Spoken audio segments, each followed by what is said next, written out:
Hello, everybody. Welcome back to your Curiosity.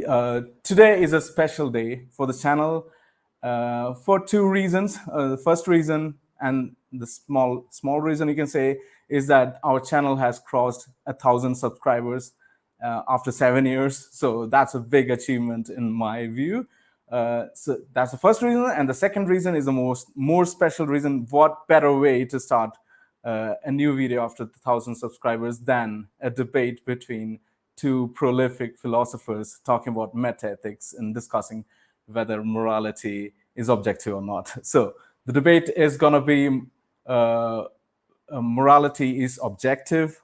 So Mike Huemer, we have with us Mike Huemer. He's going to be for the proposition that morality is objective. He's claiming that moral facts exist.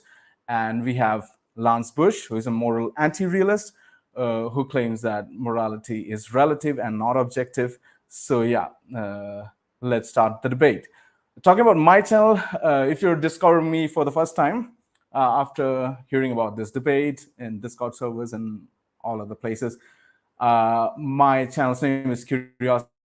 As you can see, my name is Abhishek. I discuss philosophy and science. I started off with science, and these days I'm discussing philosophy. Mostly it's free will and metaethics that I'm interested in these days. So I have made a lot of videos on free will, a lot of arguments against free will. I think Mike is gonna raise a few eyebrows there, but yeah, we can have a conversation about that later. So, and Lance is with me on free will as well as metaethics. We both are anti-realists about metaethics, and we don't believe in libertarian free will either. But yeah, for today's debate, I'm the mediator, so I'll have to be unbiased as the Statue of Liberty, you can say. So yeah, that's going to be my aim, and I hope I fulfill my duties and responsibilities here. All right, so let me introduce you the interlocutors for the debate. Lance Bush is a psychologist and philosopher who works in moral psychology and metaethics. He's a moral anti-realist, and he's a foodie for you guys who are foodie out there to relate with him, maybe. And talking about Mike Huemer, Mike Huemer received his BA from UC Berkeley and his PhD from Rutgers University. He is presently professor of philosophy at the University of Colorado at Boulder. He's the author of more than 80 academic articles in ethics, epistemology, political philosophy, and metaphysics, as well as about 12 brilliant and amazing books that you should all read and buy, including the problem of political authority, dialogues of ethical vegetarianism, ethical intuitionism, knowledge, reality, and value. So yeah, we have both our interlocutors here. I have to say that I'm very, very, very excited for this debate. I've been waiting for this for quite long. I've talked to Lance for a few months ago, talking about wanting to debate Mike, and the day has finally arrived. And I'm very happy. I'm very excited, and I hope it goes well. I hope we all have a good faith, respectable discussion about metaethics. So yeah, let's start with it. So yeah, we're gonna start with Mike. Mike is gonna make his case for moral realism with his opening statement. So yeah, the mic is yours, Mike. Okay, thanks, Curiosity guy. Okay, so I guess I'm going to sort of summarize what I said in my book. So my book, Ethical Intuitionism, that everyone should buy. All right, so are there objective moral facts? That's our question. And first, I'll say something about what that means. What does it mean that there are objective moral facts? Objective means something like independent of the attitudes of observers towards the objects of evaluation. Okay, so something is objectively good. That means it's good, and whether it's good doesn't depend upon how people feel about it or what people believe about it or something like that. Okay, so I think there are objective moral facts. So what are the alternatives?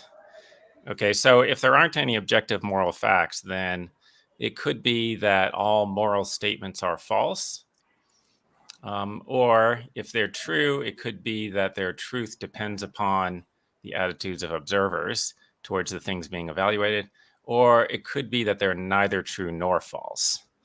And so I just want to say, I don't think any of those things are the case. All right. So if none of those is the case, then there are moral truths and they don't depend upon observers. So there are objective moral truths. Okay. So, all right. So why do I think that they're not all false? Well, for example, I think you shouldn't torture babies for fun. If you have a baby, you shouldn't torture it just for the fun of it, right?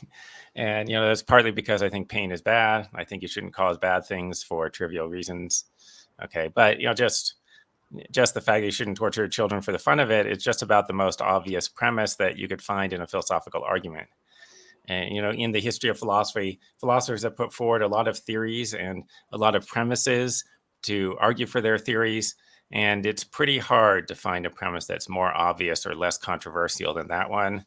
Okay, so it seems like that should be fair. That should be a fair starting point. Don't torture children for fun. Okay, so that's not false. All right, so we should reject, the first alternative that all moral statements are false. Okay, second alternative, maybe the moral statements, maybe sometimes they're true, but their truth depends on the attitudes of observers. Well, no, that just doesn't seem to be true. So if you like torturing babies for fun, then is it okay to do it? No, it seems like it's obviously still wrong. What if you have a sentiment of moral approval towards baby torture? Then should you do it? No, you still shouldn't do it. It still seems like it's wrong. What if you believe that it's okay to torture children for fun? Right? Then is it okay to do it? No, still seems like you shouldn't do it. Okay, what if your society approves of it? What if there are different conventions and there's a society in which the convention is, you torture babies for fun? No, still seems wrong and bad. Okay, so it seems like it doesn't depend on the attitudes of observers towards the thing being evaluated. In this case, the object of evaluation is baby torture.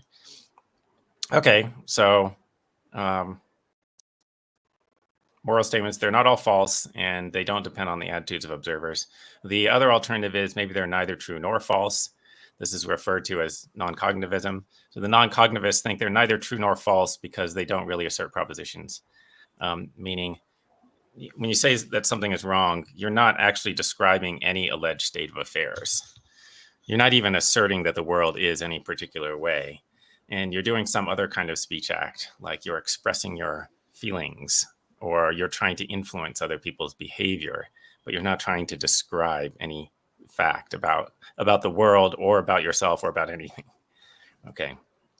So, all right. And so then that would make them neither true nor false. So then torture is wrong is something like boo on torture. Okay. So boo on torture is just an expression of your negative feelings about it. It's not either true or false. Okay. So the main problem with this is known as the Frege-Geach problem. So this theory could explain what it means when you just make a straight out ordinary moral assertion. When you say X is wrong, they can explain that means you're expressing a negative emotion about X, right? Or you're trying to influence other people to not do X or something like that. But they can't explain what it means when X is wrong appears in a larger sentence. It appears embedded in a larger sentence where it's not actually being asserted. All right. So if I say, if doing something is wrong, then getting your little brother to do it is also wrong. Okay. Which seems like a correct judgment. What could they say that means? So if the word wrong is used to express a negative emotion, what am I expressing a negative emotion towards when I say that? If doing something is wrong, am I expressing a negative emotion towards doing something? No, right? I haven't even said what it is that might be wrong. And I didn't even assert that anything was wrong. I just said, if doing something was wrong, if there was something that doing it was wrong, then you also shouldn't get your little brother to do it. So I haven't expressed a negative feeling towards anything, right? And you couldn't have a negative emotion towards just doing something in general. All right, so they have a hard time explaining that. And it's not just that particular sentence. it's any sentence in the English language that enables you to embed an assertion in a larger context. So there are many different constructions where you take a proposition, then you say something else involving that proposition as a smaller part of it. Okay, so it's true that P, like that's a normal construction in English where you have to put a proposition in for P. Or I wonder whether P, and then you have to put a proposition in for P. Okay, so any context in English where you have to insert a proposition, it's okay to put a moral statement.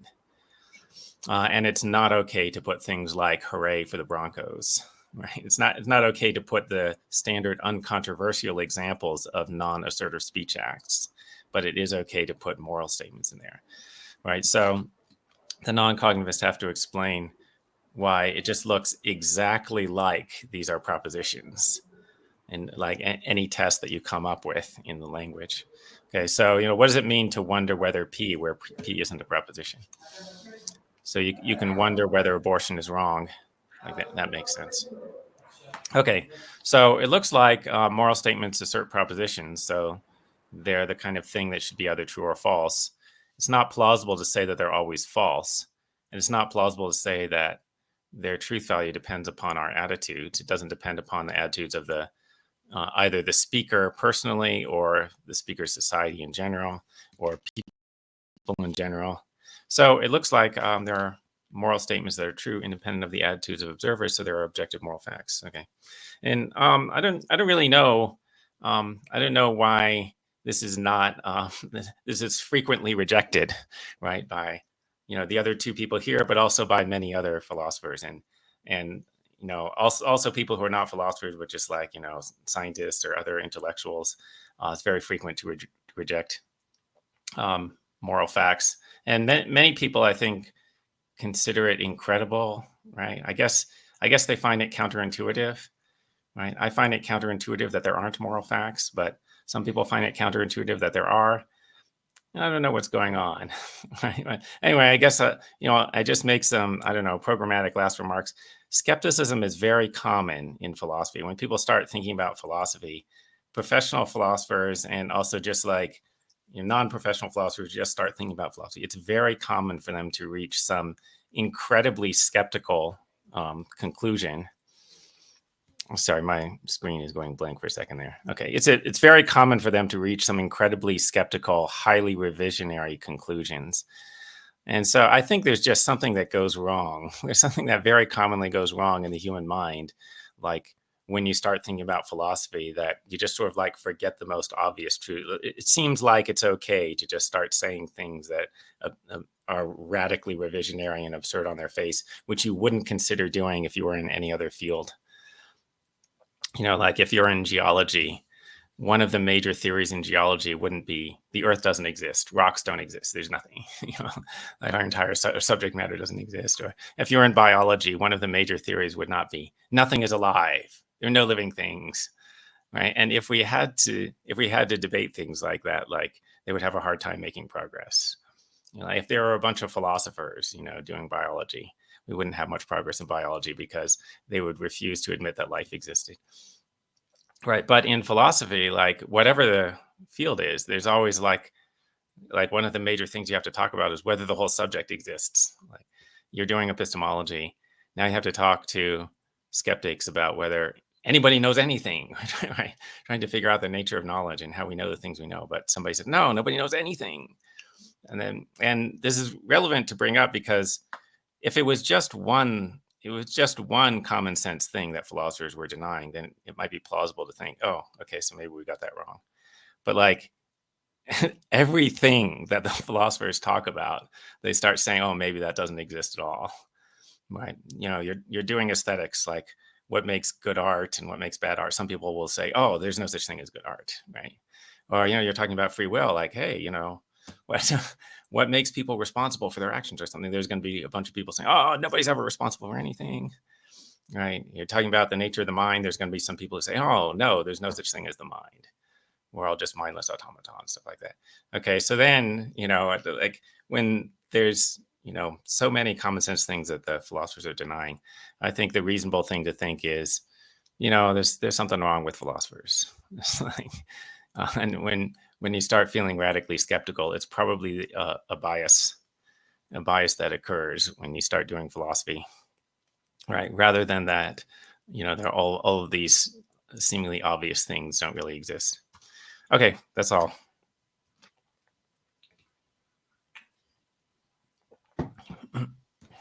Thank you so much, Mike, for your opening statement. That was kind of precise. You took 10 to 11 minutes for that. So there was a lot there.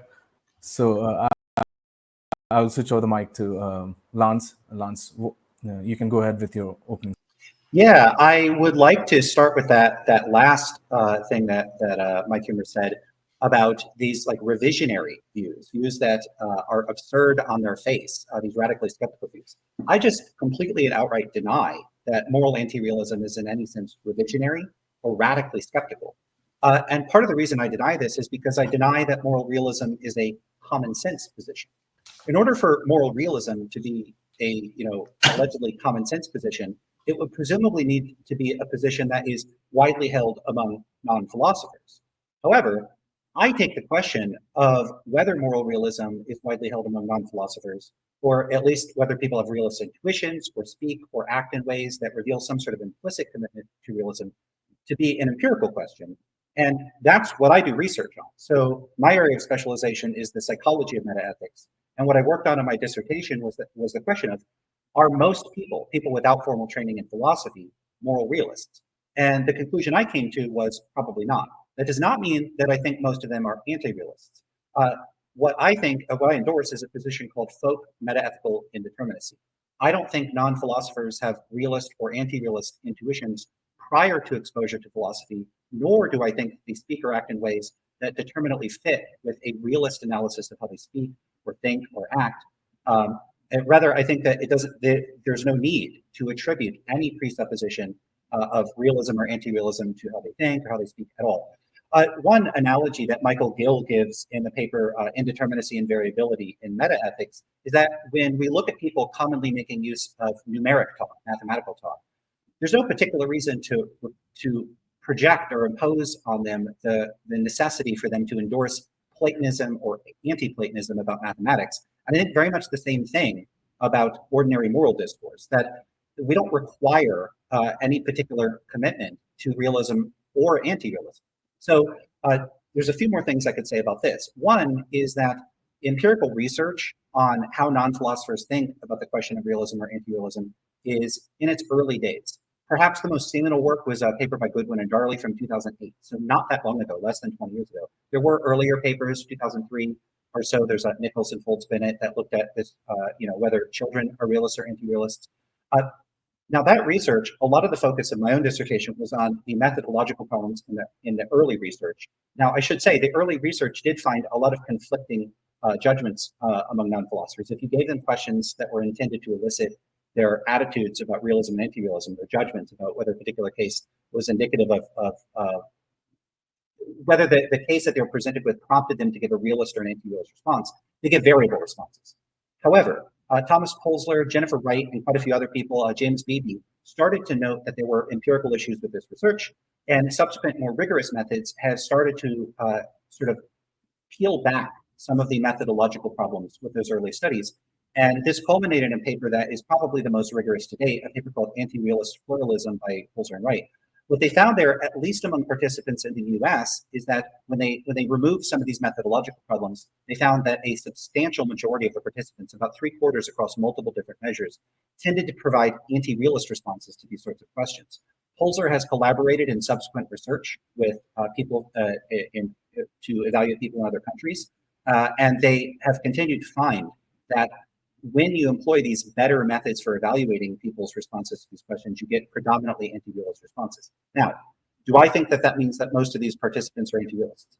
No, it does not. But what we don't find is clear evidence that most people are realists. The way I've interpreted this evidence is I started looking at how people interpret these questions. And what it looks like is that the vast majority of non-philosophers do not interpret questions about metaethics in the way that researchers intend, and in many cases, they don't interpret them to be metaethical questions at all. And that will become relevant to this process of elimination approach that Huemer is employing here. The issue here is that when you ask people questions about metaethics, they often interpret them as questions about their normative moral standards, or they interpret them as epistemic questions about what people are in a position to know. I don't have time here to go into detail. I did do an interview on Joe Schmid's channel, Majesty of Reason, where I went into some of the details about some of the methodological issues of this research. Now, from looking at that data, how I interpret it is that the reason non-philosophers give inconsistent replies and appear to interpret these questions in ways that don't comport with the researcher intent of these questions, which is to elicit realist and anti-realist intuitions, is that they don't know what they're being asked because they don't have these concepts and they don't employ these concepts. Now, that's a big empirical question, but the bottom line is, I don't think it's actually true that realism is a common sense view. Now, why might it look like a common sense view when we look at this process of elimination approach? Well, I think the underlying issue here, at least one of the key issues, is one related to language. And I think that when Huemer sets up these scenarios, they superficially look like they support the realist analysis, but I don't think that they actually do support the realist analysis. There's a few things to say about that. First, in all of the cases where we are evaluating whether or not the particular anti-realist position on the matter is plausible or not, or sounds right or not, we have to rely on our own judgments in these cases. And I don't share Huemer's intuitions about these cases. So at least one issue is that to a significant extent, from my understanding, Huemer relies on phenomenal conservatism.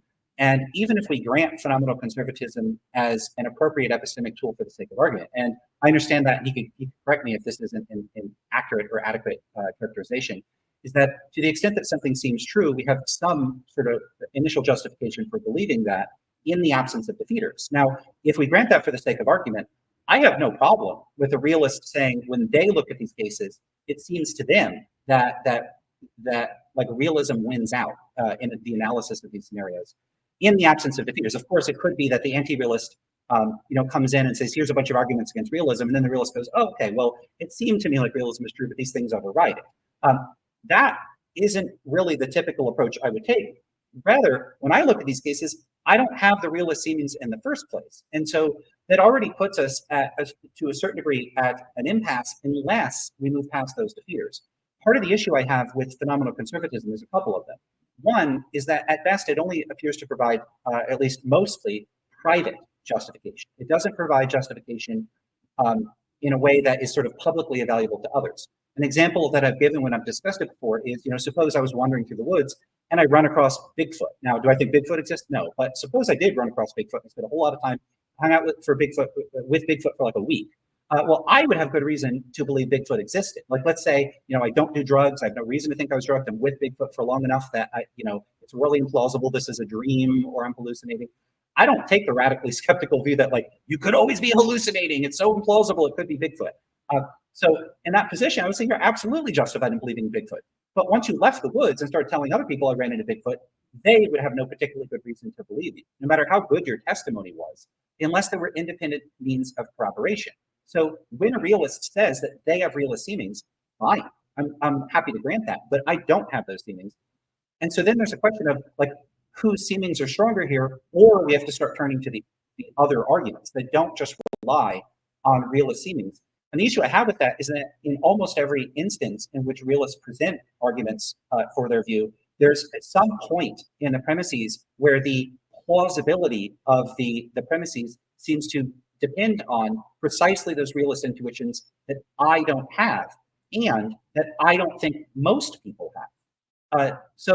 If realists want to claim that the position is a commonsensical position or that the preponderance of intuitions among non-philosophers are on their side, I don't think that they have a case for that because I don't think that the empirical evidence supports that claim is true. Now, the next thing I want to do is turn to the approach Huemer's taken, which is this process of elimination approach. As I understand it in ethical intuitionism, he basically says that there's only three logically possible positions that are represented by each of these: non-cognitivism, error theory, and then a third category, which I think he does a good job of explaining how it's quite inclusive. So I think it's called subjectivism in the book, but I'm assuming it includes like constructivist views and other sorts of views, provided that they make the moral claims like stance dependent in some way rather than independent of stances. So it's not just necessarily cultural relativism and individual subjectivism. So I like those three categories because I do think that they represent the standard three categories in the literature. The problem is that I don't think that those are the only logically possible categories, and I reject all three of them. So when I describe my position, I typically call myself, at least these days, maybe it's not the best term, I'll have to come up with a better one, I call myself an anti-realist quietist.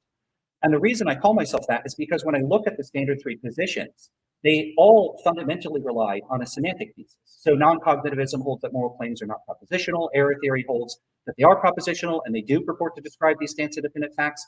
And then there's an additional metaphysical thesis that there are no such facts, so all of those claims are false. And then the subjectivist types of accounts hold that there are moral claims that are propositions, and that those claims are true, but they're true in a stance-dependent way.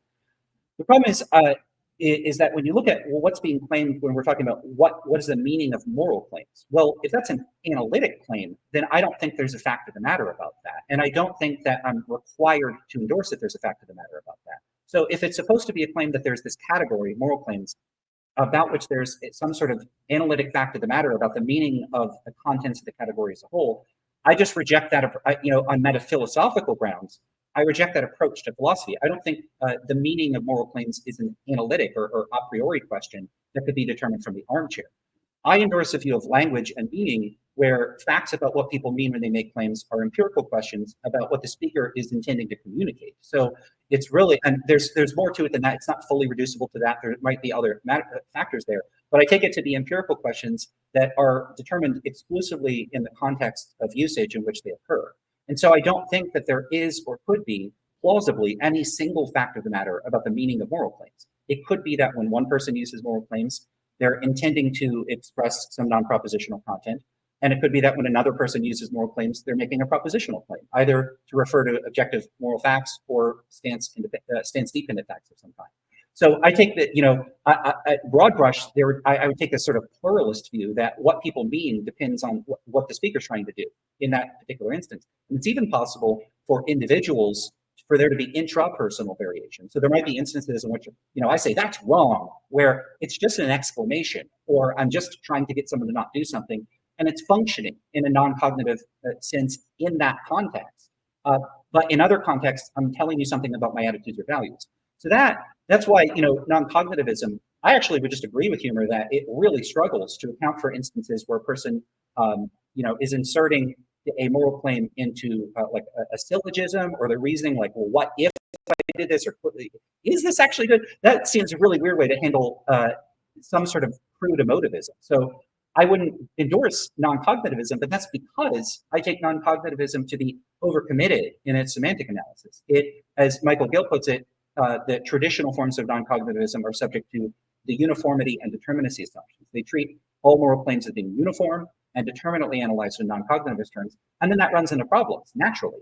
But the problem there, I don't think, is treating moral claims as non-propositional. It's treating all instances of statements like murder is wrong as non-propositional, which really isn't plausible when we can and do insert them into syllogisms. So the problem with the traditional three positions I take it to be is that either they're making these uniform and determinate analytic or a priori claims about the meaning of moral claims, and I reject that on sort of background grounds. I don't endorse the views of language or the views of concepts or the metaphilosophical views that would lead and need to endorse any one of those positions.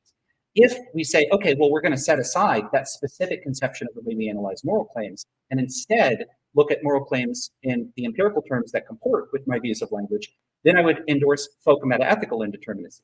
And if that's the case, then I don't think that there's any determinate fact of the matter about what people mean when they make these moral claims in most ordinary contexts. There might be special technical contexts. So when I make moral claims, I might speak like a relativist or a non-cognitivist in a lot of instances. I take it when moral realists make moral claims, they're purporting to describe stance-independent moral facts. But if what we're doing when we're talking about moral claims or ordinary moral discourse is we're looking at what non-philosophers mean, I think that in the vast majority of the cases, there is no determinate fact of the matter about whether what they're saying or thinking or doing determinately comports with a realist or an anti-realist analysis of any kind. And so to the extent that all three of the traditional categories rely on assumptions about the way language works, or empirical assumptions about what the facts of the matter are about how non-philosophers think, I reject all three of those categories. And so my position falls outside of that. As a result, while I deny that there are stance-independent facts, I don't actually endorse any of those three categories. So I've said a bunch about that. So The last thing I want to say about this is how we analyze the specific issues that Huemer cited. So we take the error theorist's position. So when we look at what an error theorist is saying, that you take some statement like it's wrong to torture babies for fun, and the error theorist says that statement is false. It's not true that it's wrong to torture babies for fun. Now, that might look absurd on its face, but I think it only looks absurd on its face when we stand outside the conditional presuppositions about what the error theorist is saying in that context. So what is the error theorist saying when they say it's not morally wrong to torture babies for fun? What they're saying is it is not the case that there are stance-independent moral facts such that it's morally wrong in that sense. Like, it's not stance-independently wrong to torture babies for fun. Now, is that implausible? Is that a common sense position that that's implausible? Well, I don't think it would be a common sense position that it's implausible, because I don't think that non-philosophers typically have a concept of stance independence or stance dependence.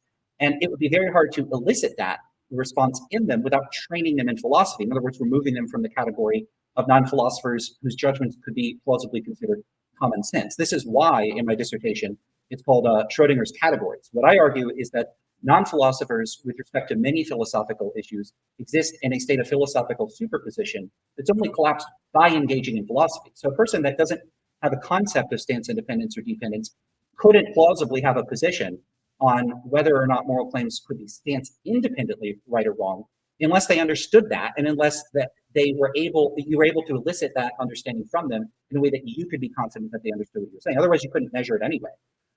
So that is going to be a big issue, that we can't even determine what the common sense view is using sort of standard metrics and tools. Now, when you look at that statement, what I think is going on there is that the error theorist statement looks really implausible because of what it would ordinarily mean in ordinary context for a person to say, it's not wrong to torture babies. Think about a person out on the street and they say, hey, I don't think it's wrong to torture babies. I think that that carries pragmatic implications about the person's character or attitude, about what they would be supposed to do. That person might be disinclined to vote against, laws that would help stop people from torturing babies. They might be indifferent if they found out their neighbor was torturing babies. It would carry all these pragmatic implications that are not entailed by what the error theorist is actually committed to.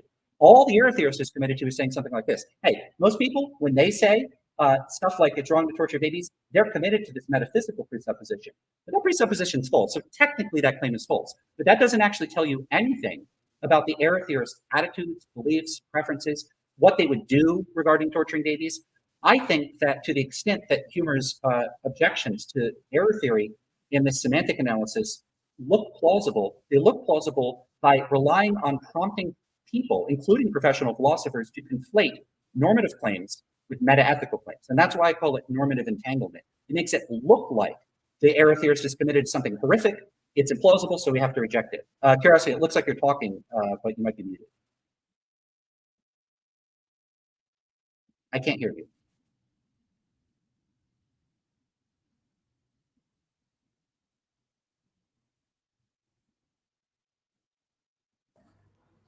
You're able to hear me now, right? So I was Yeah. just reminding of time constraints. If you could quickly finish Yes. the opening statements. If we could. Okay, so are we done with the open statements? Yeah, if you want to complete it with a sentence or two, then Sure, I could complete it with a sentence. I think the same sort of issue applies to the subjectivist analysis as well. I think that normative entanglement emerges there too, where to the extent that a subjectivist looks like they're committed to saying, hey, if someone thinks it's okay to torture babies, it's okay to torture babies. I think that relies on failing to unpack the analysis. If you're an appraiser relativist, what you think when you say, if someone says it's okay to torture babies, what that means is that they approve of torturing babies, at least for an appraiser relativist. And that statement would just be trivially true. So it'd be really weird to say it's really implausible that if people say things like, I approve of torturing babies, and they do approve of torturing babies, that what they're saying is true, because that's just trivially true. Of course that's true. But that says nothing about whether you have to endorse them torturing babies. So I don't think appraiser relativism really falls to the semantic analysis so easily either. Sure, sure. Thank you so much, Lance, for the opening statement. And now we are getting into the open discussion phase of the debate. So, Mike, you can go ahead with your response to Lance's opening statement. Yeah, good.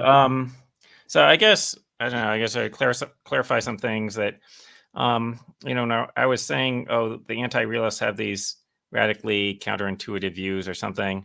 Now, my claim isn't that most people have a direct intuition that moral realism is true. So most people have never heard of moral realism, I don't think. And if you try to explain it to them, it's going to take a while for them to even understand what you're saying.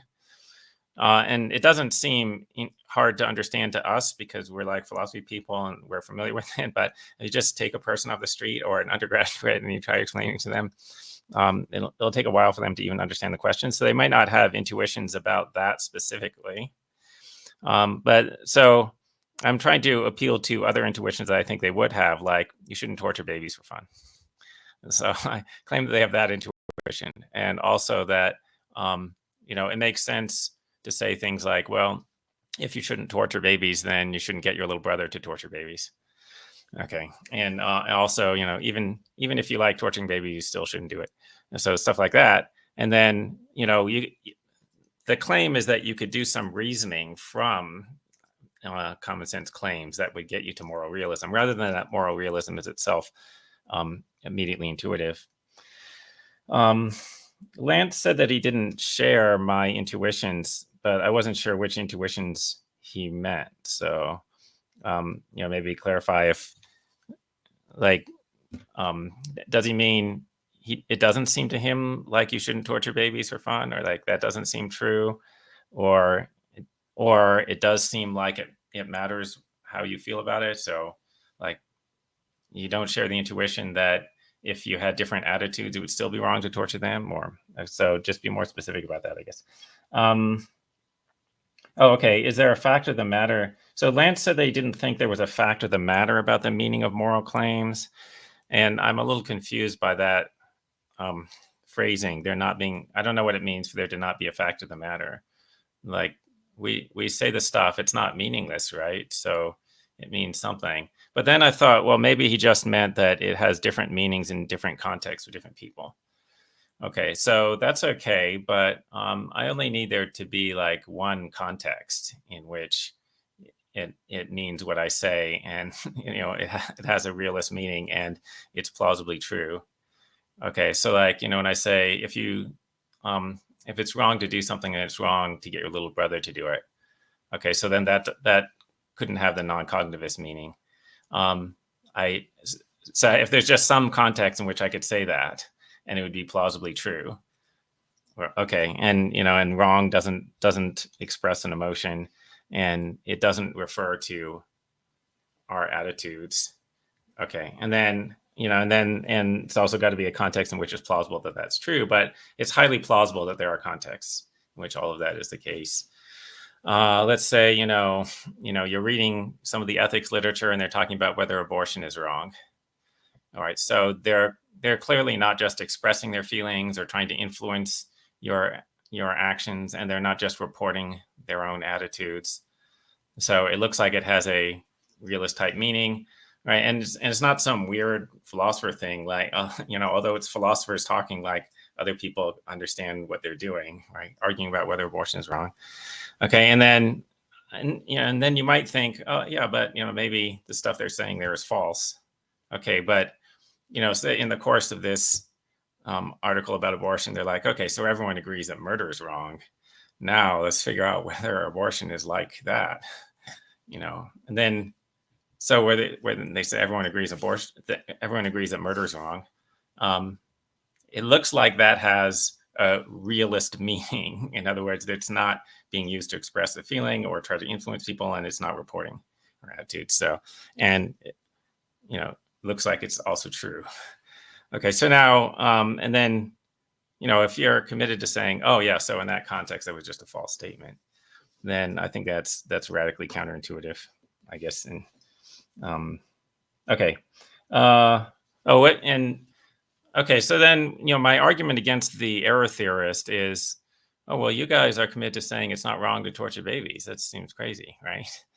Or when you're reading the article about abortion, they're like, everyone agrees murder is wrong, but is abortion really murder?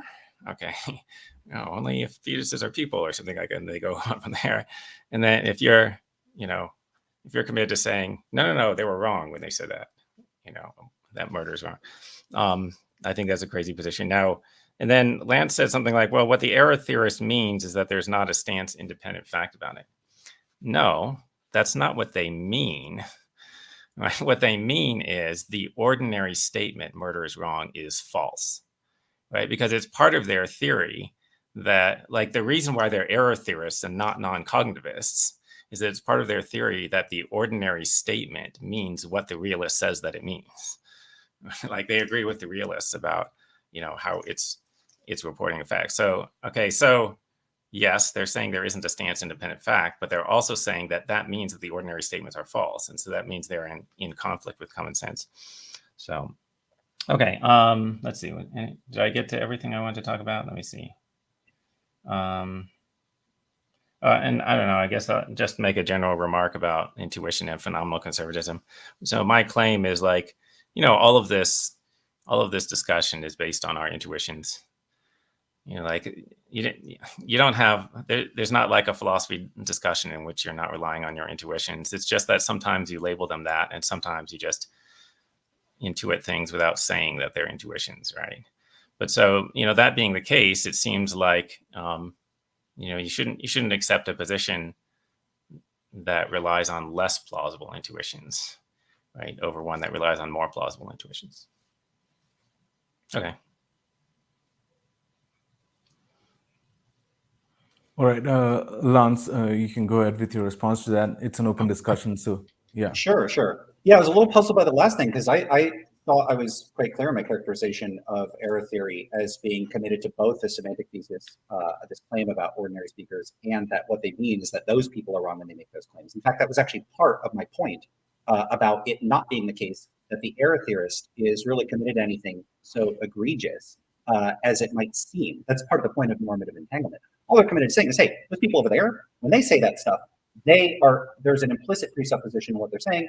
That presupposition is false, and so those people are systematically mistaken.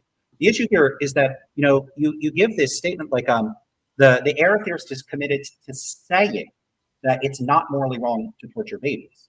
Sure, to the extent that they're committed to saying that, that's supposed to be crazy, to put it in your terms. I don't see why that's crazy, because all they're committed to saying when they say that is, to the extent that this statement is, as long as they're employing that language in the sense that ordinary people mean it, in the sense of what they think is a belief or an implicit commitment to there being stance independent facts, what they think makes that statement false is the commitment to stance independent facts. There's no other aspect of that they're denying. So the claim is both a normative claim, a claim about the rightness or wrongness of torturing babies or whatever it would be, and a metaethical claim. So if you look at, if you imagine an exchange like, a realist asks an anti-realist, hey, do you think it's, or an error theorist in particular, hey, do you think it's morally wrong to torture babies for fun? Well, the error theorist, if they're responding to that by employing the language in the ordinary sense, the answer would have to be no. They can't say yes to that question. But notice if they say yes, they're saying yes simultaneously to both the metaethical question, whether there are any stance independent facts at all, and the normative question that they're opposed to torturing babies, that they think on normative grounds it's morally wrong. But if they say no, that's actually ambiguous between three possible positions that the person could hold. They could think that there are stance independent facts, but that the wrongness of torturing babies isn't among them. So they could say no, even though they're a realist, but they just think they think it's permissible to torture babies. They might think that they're saying no to both questions, so they could still think that it's okay to torture babies, but they also don't think there's stance independent facts. Or they might think something like what I would think, which is that I do think it's wrong to torture babies just for fun, but I don't think it's stance independently wrong. But if an error theorist is responding to that question, because the metaethical question and the normative question are bundled together, it can make it pragmatically implies, if they say no, that they're like an awful, terrible person. It's implying they're okay with baby torture, and that actually isn't an implication of error theory. An error theorist just isn't committed to being okay with baby torture. And I think the sense that the error theorist looks, quote unquote, crazy is because it looks like to people that aren't being careful about what the error theorist is saying, that the error theorist is okay with baby torture. And they don't have to be. An error theorist could literally be out personally stopping people from torturing babies. They could be a crusader dedicated to stopping people from torturing babies with a far greater commitment than every realist on the planet. And they could still respond by saying, it's not morally wrong to torture babies. So, I don't know if we want to discuss that, or I should go through your list. I don't know the best way to handle this. I don't know. Okay, so yeah, so there's this error theorist who says, God, I absolutely hate baby torture, but it's not morally wrong. Okay, so now does that make their position plausible? Okay, so now they've canceled the implication that they were okay with baby torture. So then that should eliminate any implausibility, and so then that derives from that. So, no, that still seems like a radically counterintuitive position, right? Well, it doesn't seem that way to me. Oh, okay. I don't find anything remotely counterintuitive with that. Seems fine to me. I don't see what the problem would be. What I would have a problem with is if a person was okay with baby torture. I don't care if they deny stance independent moral facts because I don't find the notion of stance independent moral facts to be remotely plausible. And so this is what happens in, like, we could just copy paste the same point about all of the scenarios that you give. Where once you unpack, like the subjectivist saying, yeah, if a person says that it's morally okay to torture babies, that statement is true. All a praiser relativist is committed to is saying, hey, when that person says it's okay to torture babies, what they mean is, I approve of torturing babies. And if the person approves of torturing babies, they might as well be saying, I approve of torturing babies. Well, of course that's true, but that says nothing about whether the appraiser relativist has to be okay with that person torturing babies. And so again, I think the extent to which it prompts us to think that the appraiser relativist looks crazy is only by failing to disentangle this, failing to adopt their perspective and disentangle what they're committed to once you unpack the analysis versus interpreting it in outside of that analysis. So it's the same sort of thing. Well, okay, so we might have a clash of intuition. Let's say we we do have a clash of intuitions. Okay, but just like my intuitive reaction is just like, that's wrong. That should come out as a true statement. Now, I'm not assuming it's intuitive that is stance independent. I'm just assuming it's intuitive that it's true. And then you have to do a little bit more work to figure out whether it's stance independent or not. Okay.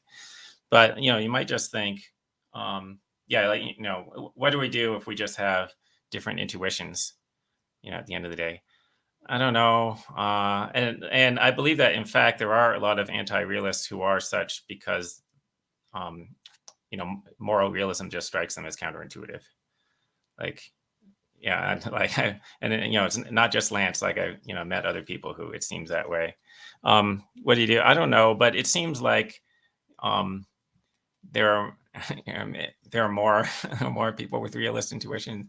But I don't really know what to do if you have a clash of intuitions. It doesn't seem that way to me. It doesn't seem to me that more people have realist intuitions. I mean, one is, like, I wrote my whole dissertation on this. Seems like most people don't have realist intuitions. It looks like if you survey analytic philosophers, a majority of them will respond to the Phil paper survey by saying, yes, they believe in moral realism. But if you look at the breakdown of that, you actually have a slightly more favor naturalist accounts of realism than non-naturalist accounts of realism. Now, you could lump naturalists and non-naturalists together, but in many ways, non-naturalists have greater affinity with anti-realists than they do with realists. They certainly don't have some sort of like Morean sense, or at least if they do, it may or may not serve any significant dialectical role in the way that they formulate their positions. They're just like, naturalists are just not in the business of doing the same thing as non-naturalists. And I actually share many of the non-naturalist objections to naturalism.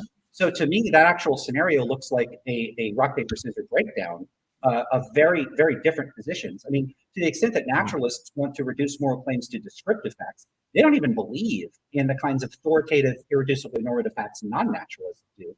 And if you look at the other question on the Phil paper survey that breaks that survey down further, you get 26.6% of the philosophers responding to the survey endorsing non-naturalism and 26.1% endorsing anti-realism. And so you've got 0.5% more that favor your position over mine. That's not a big difference. Well, okay, wait. I mean, naturalism counts as part of realism. Now, so I have objections to naturalism, but I don't think that I have a clash of intuitions with them.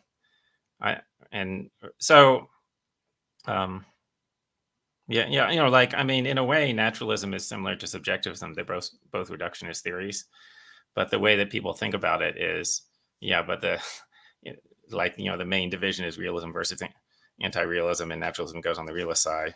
And if you took anti-realism and then you broke it down into more specific versions of anti-realism, then you can also get each of those having, and like your specific position, you're the only person I know who says that. So you can get smaller percentages. But okay, but my disagreement with the naturalist is basically I think that they don't have a good account of the epistemology. They think they do, and I think they're confused. And I think you have to go through some complicated reasoning to see why they're confused. Right. But I think if they accepted those arguments, then they would come over to non-naturalist realism.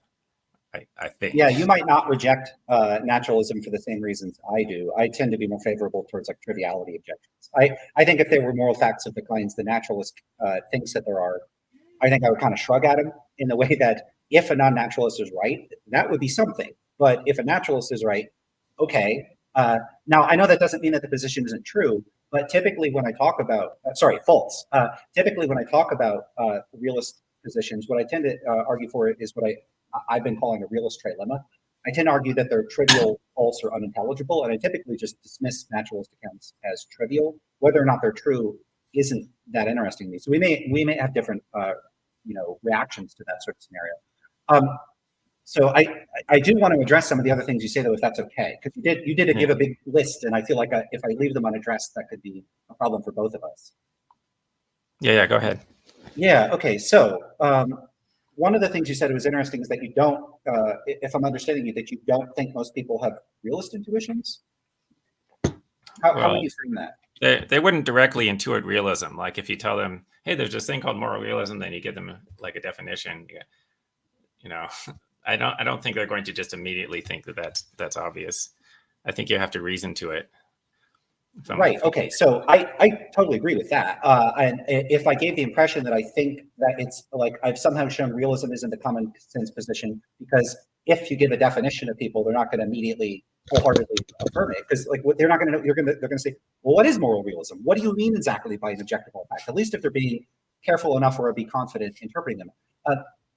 What I'm actually thinking is more that if they could be put in a state of understanding those questions, you're going to face a serious problem.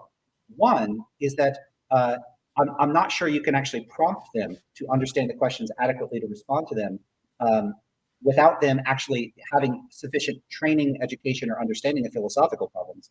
And in that case, they're not really members of the population non-philosophers or people whose judgments we could consider common sense. So now they've been trained in philosophy.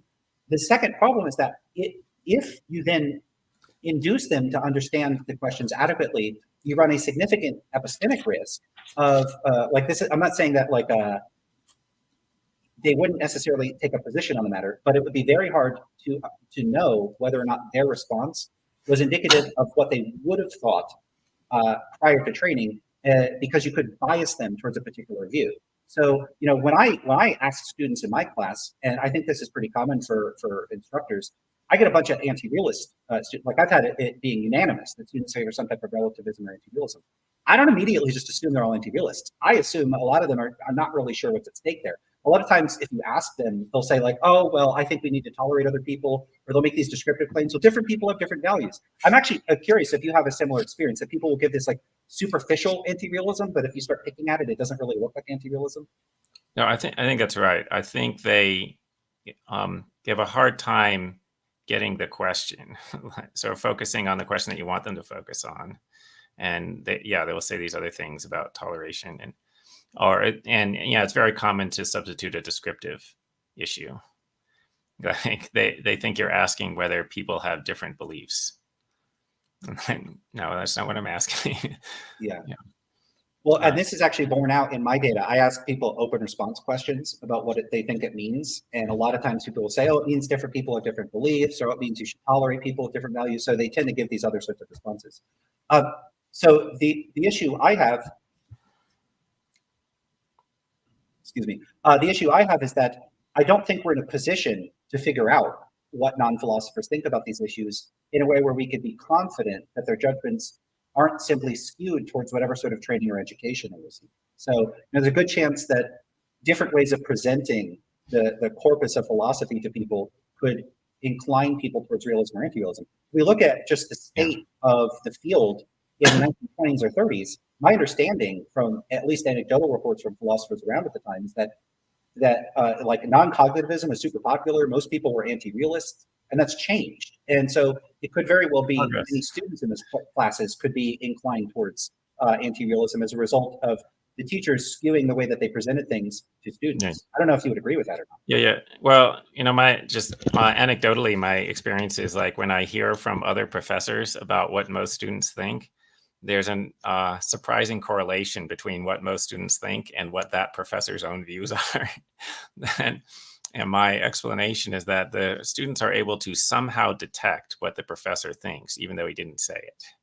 And then they tell the professor what they think he wants to hear. And they probably don't have very serious views. Like most of the time, they're like, I don't know this philosophy stuff, whatever. I'll say whatever he wants. Right. I suspect you might be right about that. I've thought something kind of similar, that somehow students, I think, at least they're making guesses as to what they think the instructor thinks. And as long as it's more than 50% chance that they're right, that's going to skew the results, at least if it's a dichotomy, in favor of the instructor, like them, their responses correlating with the instructor position. It is testable. That'd be a cool thing to test, actually, for survey students. Maybe it's something I'll put on the list. The other thing you'd asked about that I do think is worth clarifying is me saying that there's no fact of the matter. There's a few, that was a very, there's several ways of disambiguating that. So I mean actually several things at once. It's really not a good way for me to frame things. The main thing that I would say, and you might even just agree with this, or maybe you wouldn't, I don't know, is that when people make moral claims, like in the ordinary sense, so I go and I find a person saying murder is wrong.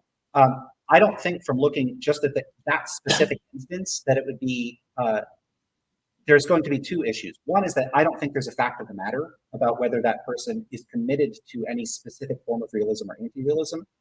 And the second is that at the very least, I think any attempt at trying to understand what they might mean would be underdetermined by the evidence in most cases. Like you just wouldn't be able to actually figure out what that person is trying to say in most of those contexts. So there's that aspect of it, which is that I don't think people have determinate commitments or stances with respect to realist and anti-realist views.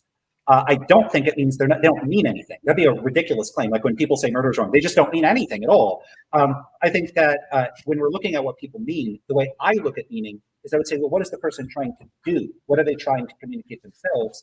And then it would cash out what they mean in that context in those terms. And for me, since meaning is determined holistically and it's in its context of usage, I wouldn't throw out the pragmatics with the, as the bathwater of the semantic baby. I think if to the extent that there's even a distinction to make there, you got to bundle it all together. And that a significant part of community, like pragmatics is not just this like extra stuff on the side. I think it's a big part of what people are doing. So even in a case where a person would, by stipulation be asserting a proposition like murder is wrong, in any actual context where they're talking, or like say people are arguing about abortion, even if you're a realist arguing for abortion, they're not just trying to like state propositions without a purpose, without a goal. Like a person that's like, look, abortion is wrong. They're trying to persuade other people. And so there are these pragmatic things that sort of latch on to even if it is a propositional claim. And those are coming along for the ride. And they're also expressing those things. And it's a common thing that it's worth pointing out to like undergrads.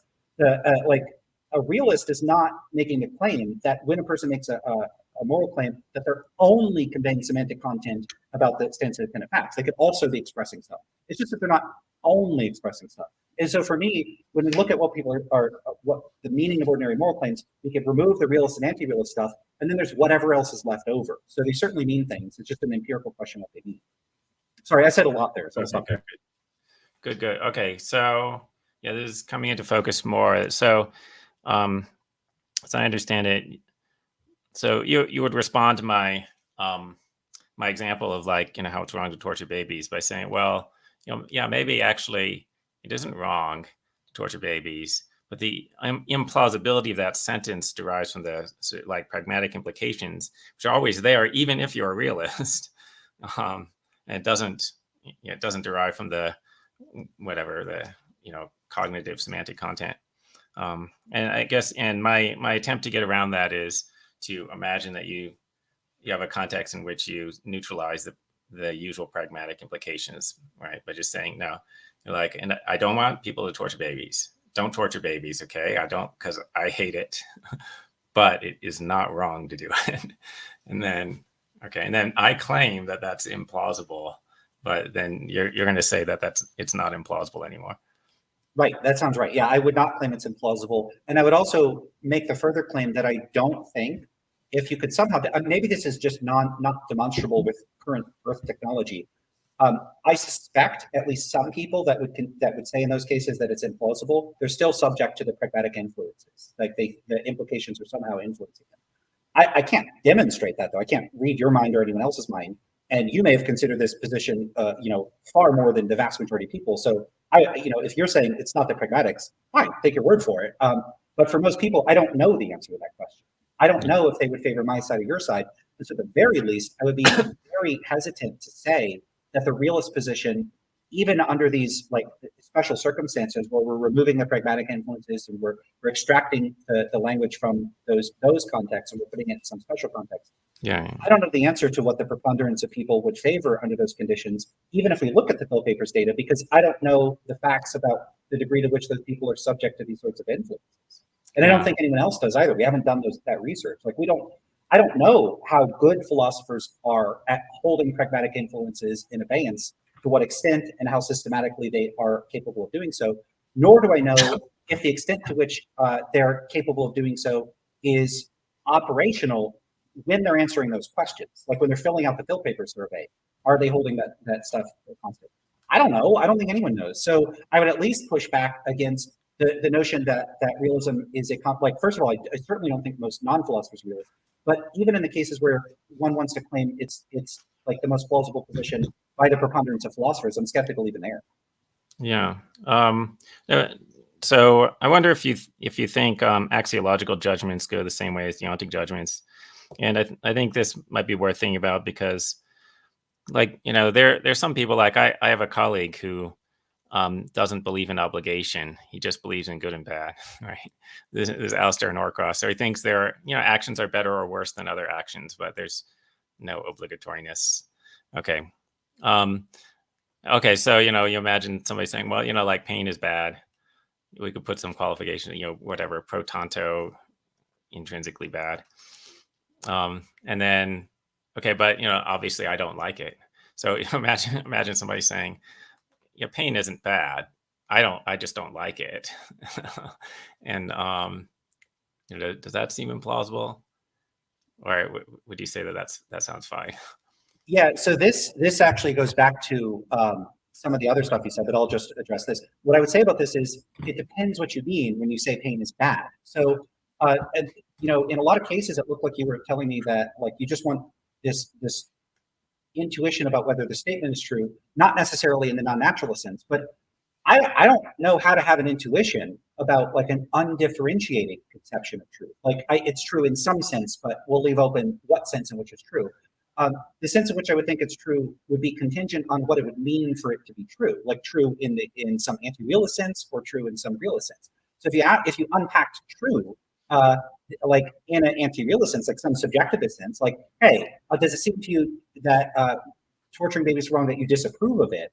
And it's true in the sense that if you were to say it's wrong, you would be saying you disapprove of it. Absolutely, of course I would say that's true. But what about in the stance-independent sense? Then no. It's the same thing here. It depends what you mean by bad. So if by bad you mean bad in some sort of like I don't like this language, but like intrinsic sense or a sense where it would be bad independent of whether I regarded it as bad, then the answer would be no. The problem is that someone could just stipulate that by what they mean by bad just is a thing that, as a matter of stipulation, is disapproved of by the person experiencing it.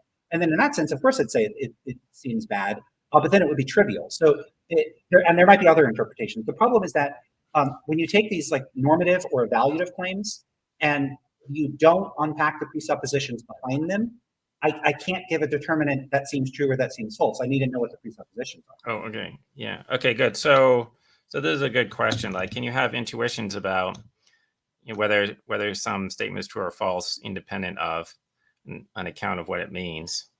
So, you might think it might seem plausible that no, you can't. Like somebody has to tell you what it means. Then they either give you a realist analysis or an anti-realist analysis, and whichever they do, it makes the intuition useless for making the argument. Right. And so I want to say, no, you can have an intuition about whether something is true without specifying the analysis of it. Okay. So, and actually this is important for the conduct of analytic philosophy. This is important for a philosophical method, right? So, like think about the definition of knowledge, and the traditional definition is knowledge is justified true belief or something, and then Gettier comes along and refutes this by giving these examples.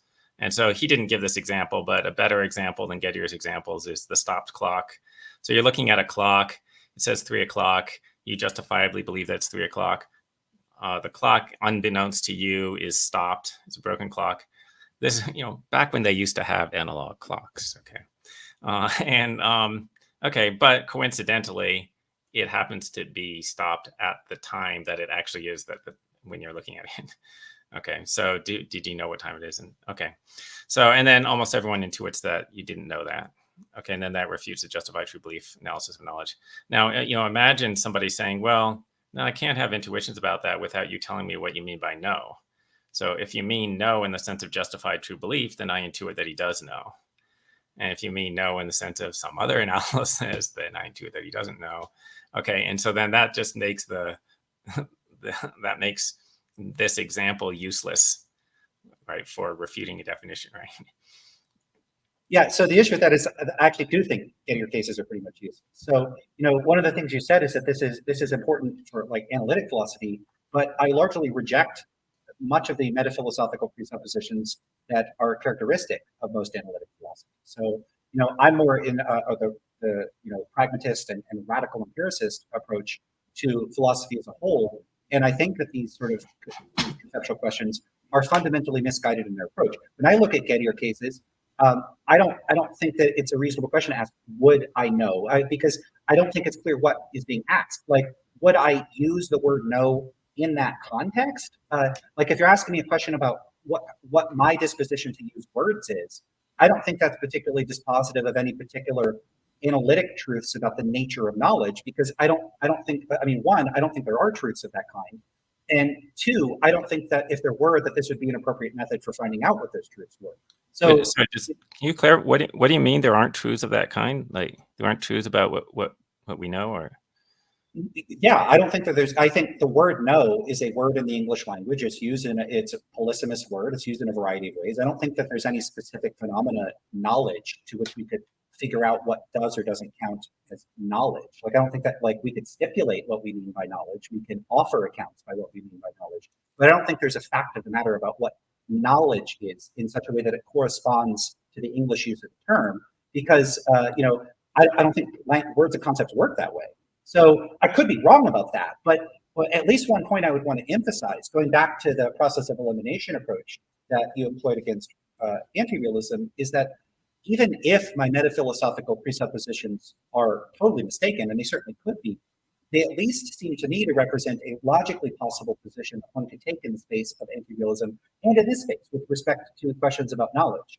It looks like the possibility space that you are restricting things to is like it's taking on board assumptions about the analytic philosophical method, which might not be totally appropriate. Like, you have to have some constraints on things. You can't just have every metaphilosophy on the table. But since I fall to at least a certain extent outside the metaphilosophical approach you take, I do think that might be the root of our differences. That I have different views about human psychology and what intuitions are and how they work, and what language is and how that works. And so when you have all our foundations are totally different, it shouldn't be a surprise that we end up in very different places. Yeah, good. Okay. Well, okay. So I wasn't expecting disagreement to go that deep, so I don't know what to do at that point. When you tell people about the Gettier example, like, I think a large majority of people just have the intuitive reaction that you're supposed to have. So I guess, like, do you have something to say about that? Like, why? Yeah, so I don't know what's going on in those cases, but I do think it's an empirical question. What kinds of psychological processes are being prompted in those cases? I can tell you my own reaction to, at the very least, like the trolley problem when I initially encountered it. I can't exactly recall my response to the Gettier problem. But I recall, I remember this was Intro to Ethics course. I was at Florida Atlantic University, and I was in the class with the trolley problem. And maybe it's one of those flashbulb memories that's partially confabulated, but whatever. My reaction was, well, when I got to the footbridge case, was like, well, I wouldn't want to push the person off the footbridge, but I would feel bad about it, but it would maximize utility. And so I didn't have this immediate like, oh, it's wrong or oh, it's right. I just was aware of the options and what their implications were. And I have a similar reaction to many philosophical problems. And this shouldn't be like, this isn't like a coincidence. Part of the reason I ended up going into philosophy is because I was really, interested in the fact that I had a different reaction to most of the students in my class, which is that I consistently did not have any definitive intuitive reaction to a significant majority of philosophical cases. Same thing with like the violinist case, maybe the Gettier. Again, I don't recall how I reacted to that. So I at least didn't have that reaction. Now, I could just be psychologically idiosyncratic. I could be the weird outlier. And it could sure look like I am if most of the students in a class react in a certain way. My concern, and again, this is somewhat speculative, but if I'm going to make such radically divergent claims from what most analytic philosophers are, I am going to have to go out on a limb on certain sorts of things. And if I'm leaning heavily on empirical claims that I don't yet have support for, I do have to engage in a bit of hypothesizing. I can tell you what I suspect is happening. What I suspect is happening in many philosophy courses is that people are being inducted into a mode of thinking and speaking that is idiosyncratic and specific to the enterprise of contemporary, like Anglophone philosophy. So I think students are basically being taught to have intuitions in these cases. They're being taught to get the sense that they have certain sorts of experiences or feelings that may or may not be representative of deep universal psychological states. Very much in the sense like, if I decided to like pretend to be a guru, I bet I could have a class where I teach people to think that they could see auras, but they can't actually see auras. They would start reporting these phenomenological, it would be like pseudo phenomenology. And I think that sort of thing could be going on. And in fact, in some cases, I think it is going on with people that are trained in analytic philosophy. I think that they are disposed to think that they're having certain sorts of experiences, but I think that they misconstrue the nature of those experiences or what sorts of things can be inferred from those experiences. So I think a lot of students are basically prompted to have intuitions. And it's really just the context in which they're in that's causing them to think that way. Yeah, good. Okay. Well, this is interesting. About the trolley examples, I mean, like I myself think those are difficult cases. So I share the intuitions that you're supposed to have about all those cases, but I see how you could see it another way. So I wouldn't want to put a lot of weight on it. And I could see how somebody could think. I see Alistair Norcross's point of view. I could see how you could think, no, there isn't really anything about obligation. There's only just like better and worse outcomes, whatever. But I have a stronger reaction to Gettier cases and things like that, right? Which I think is sort of standard that, in epistemology, like almost everyone thinks the Gettier intuitions are correct, and they refute the traditional analysis. In the trolley cases, like there's a substantial number of people, right? Minority, but there's a substantial number of people who think you shouldn't turn the trolley. And then there's a substantial number of people who think you should push the fat man off the bridge or whatever. So, but I wanted to say, like a lot of these examples, like you could give them to students who like they're just starting, right? So like it's hard to say that I've trained them into this. Like it could be the first day of class, I give them the trolley example, and then go, "What do you guys think?" And just like 70% of them say, "Turn the trolley." Give them the organ harvesting. Like everyone except 2 people says you can't harvest the organs. There's like 2 weird guys in the back or something. Right. So it doesn't look like I train people to have these intuitions. Yeah. Well, one thing I want to address before I get to that, it was the statement about truth and like saying that, because I said, I don't think I could respond to a question about an undifferentiated notion of truth. What I think at the very least could be going on in those sorts of cases, like, is this true? And in the Gettier case, is that when you ask people the question, you're prompting them to, I think, fill in the blank if there's not enough context. So if you ask me in most ordinary context, do I think like the statement is wrong to torture babies is true? In most ordinary contexts, I would say, yeah. And then if you ask me, I would give you like something that would look like a subjectivist analysis. But that would just be describing my own use of the language. I wouldn't be trying to make a further claim about like the meaning of moral claims. Like I wouldn't take myself to be committed to like, and that's how everybody speaks. Like I don't think everybody speaks like a subjectivist. I'd actually agree with you that would sound very silly in a lot of contexts because you can. I don't know that we need to conduct a study to think it very plausible that if we went and look, there'd be cases where people say stuff like, I don't care if that culture approves of it, I don't approve of it. And so that person's not some kind of agent relativist or agent culture relativist. Or there might be somebody that would say, well, it'd still be wrong even if I thought otherwise. Like I can imagine people saying stuff like that. And they might be in some sense like proto-realists or at least proto-not relativists. I'm fine with that. And the same thing in the Gettier case. Now, as far as this question, well, first, I agree with you about the trolley problem in the Gettier case as being different. I know Josh Green has done a bunch of research on that. I think it's about 10 to 20% don't pull the switch, and then about 10 or 20% would push in the flip bridge. And I was almost laughing because I had a very similar breakdown of the percentages when I gave the Oregon case. Actually, I think that maybe a student brought it up. I think one person was okay with it out of the whole class. So the numbers actually track for me the same as for you. But I also grant, like in the Gettier case, I know there's like a couple philosophers that are like, justified true belief, that's knowledge, good enough. But there's not a lot. And I actually don't know the numbers. I know it's actually largely considered like the first experimental philosophy paper, the Weinberg-Nichols-Stitch paper on Gettier problems, or at least I think it's Gettier problems. I don't remember the numbers there. It wouldn't surprise me if non-philosophers didn't have quite that unanimity on saying, it's not knowledge in those cases, but it's probably high. It'd be weird if it wasn't. I don't know where the data is on the cross-cultural stuff. Some of the studies like didn't replicate, and then they did find people this tended to be fairly consistent cross-culturally. I don't know. In those cases, though, the question for me is like, what are people being prompted to do? Because if you're giving someone an undifferentiated case, like it's, in other words, the particular key like axis, the crux of what the thing is turning on. Is it wrong? Is it true? If it's open to multiple interpretations, it may be that people either lean on some pragmatic response, like what would I do in that case, or something like that, or they might spontaneously generate a particular analysis, but then it's an open empirical question what that analysis is.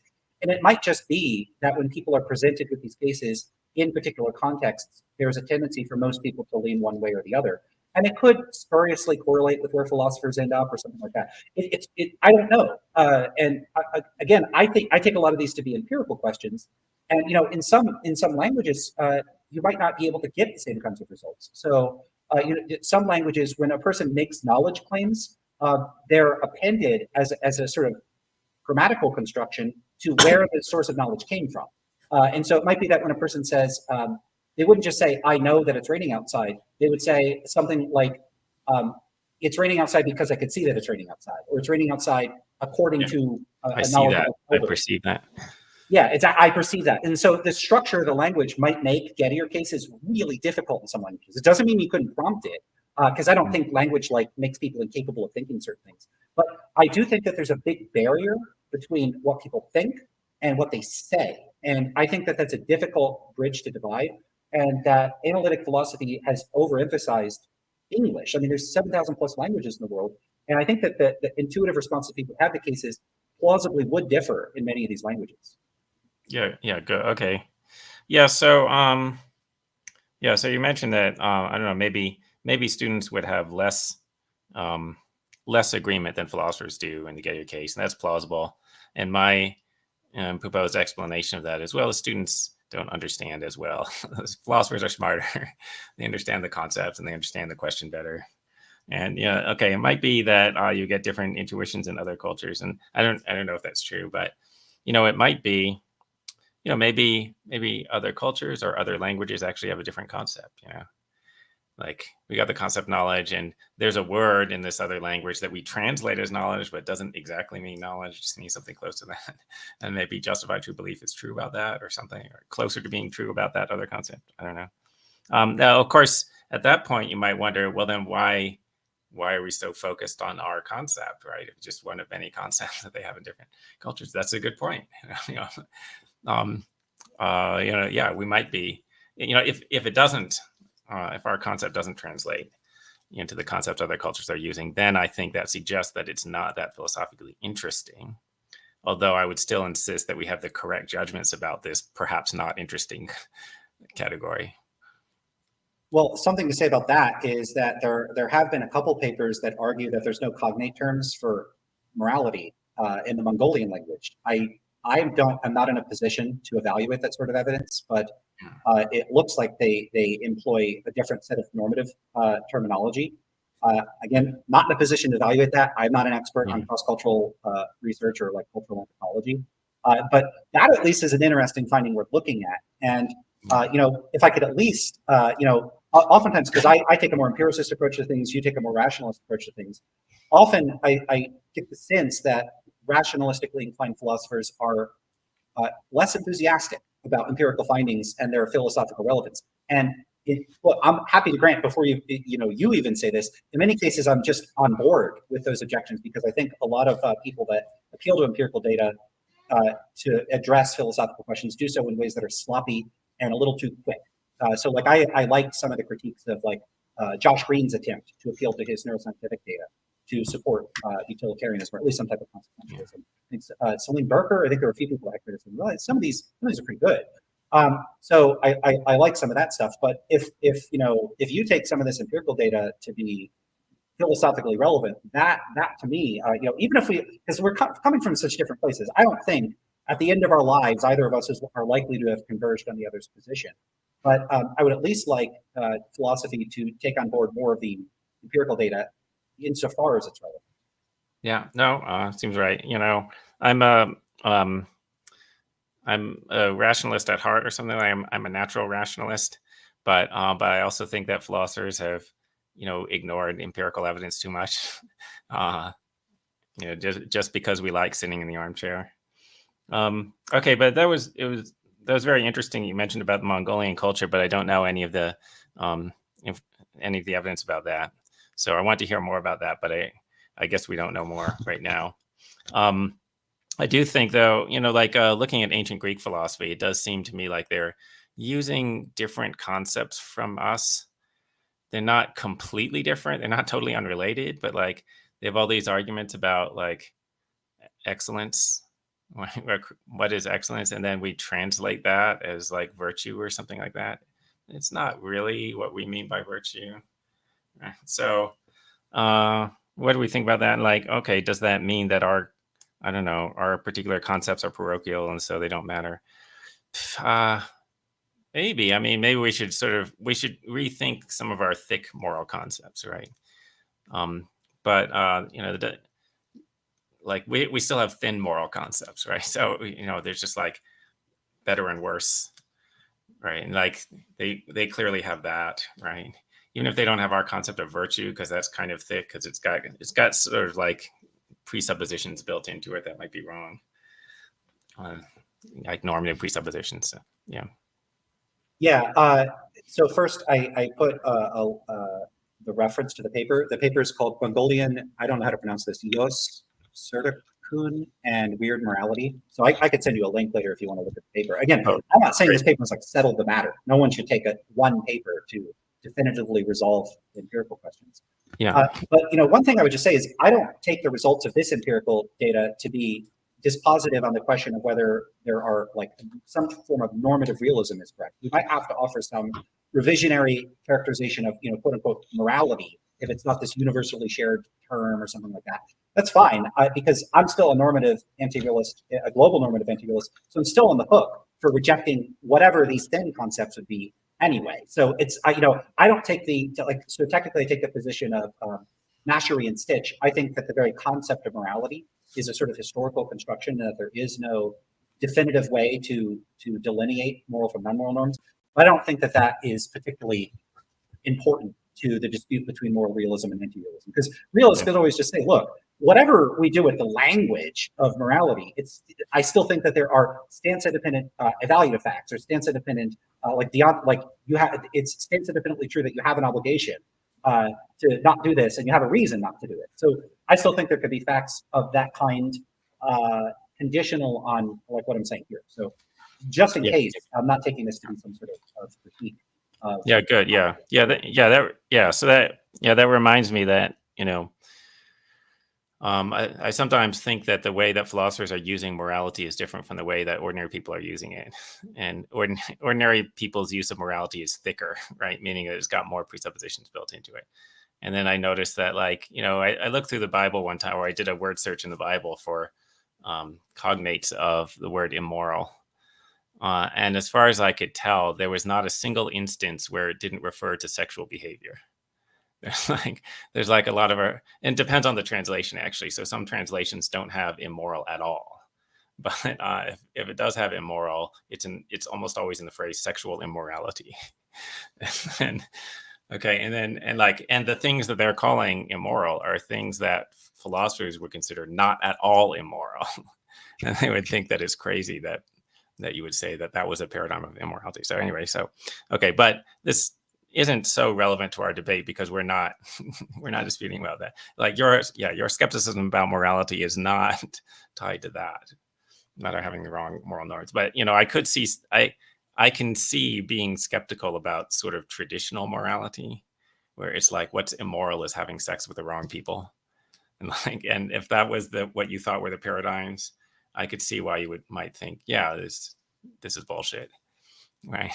But that still leaves you with like there are better and worse outcomes and things like that, and there's a reason to bring about the better outcomes and so on.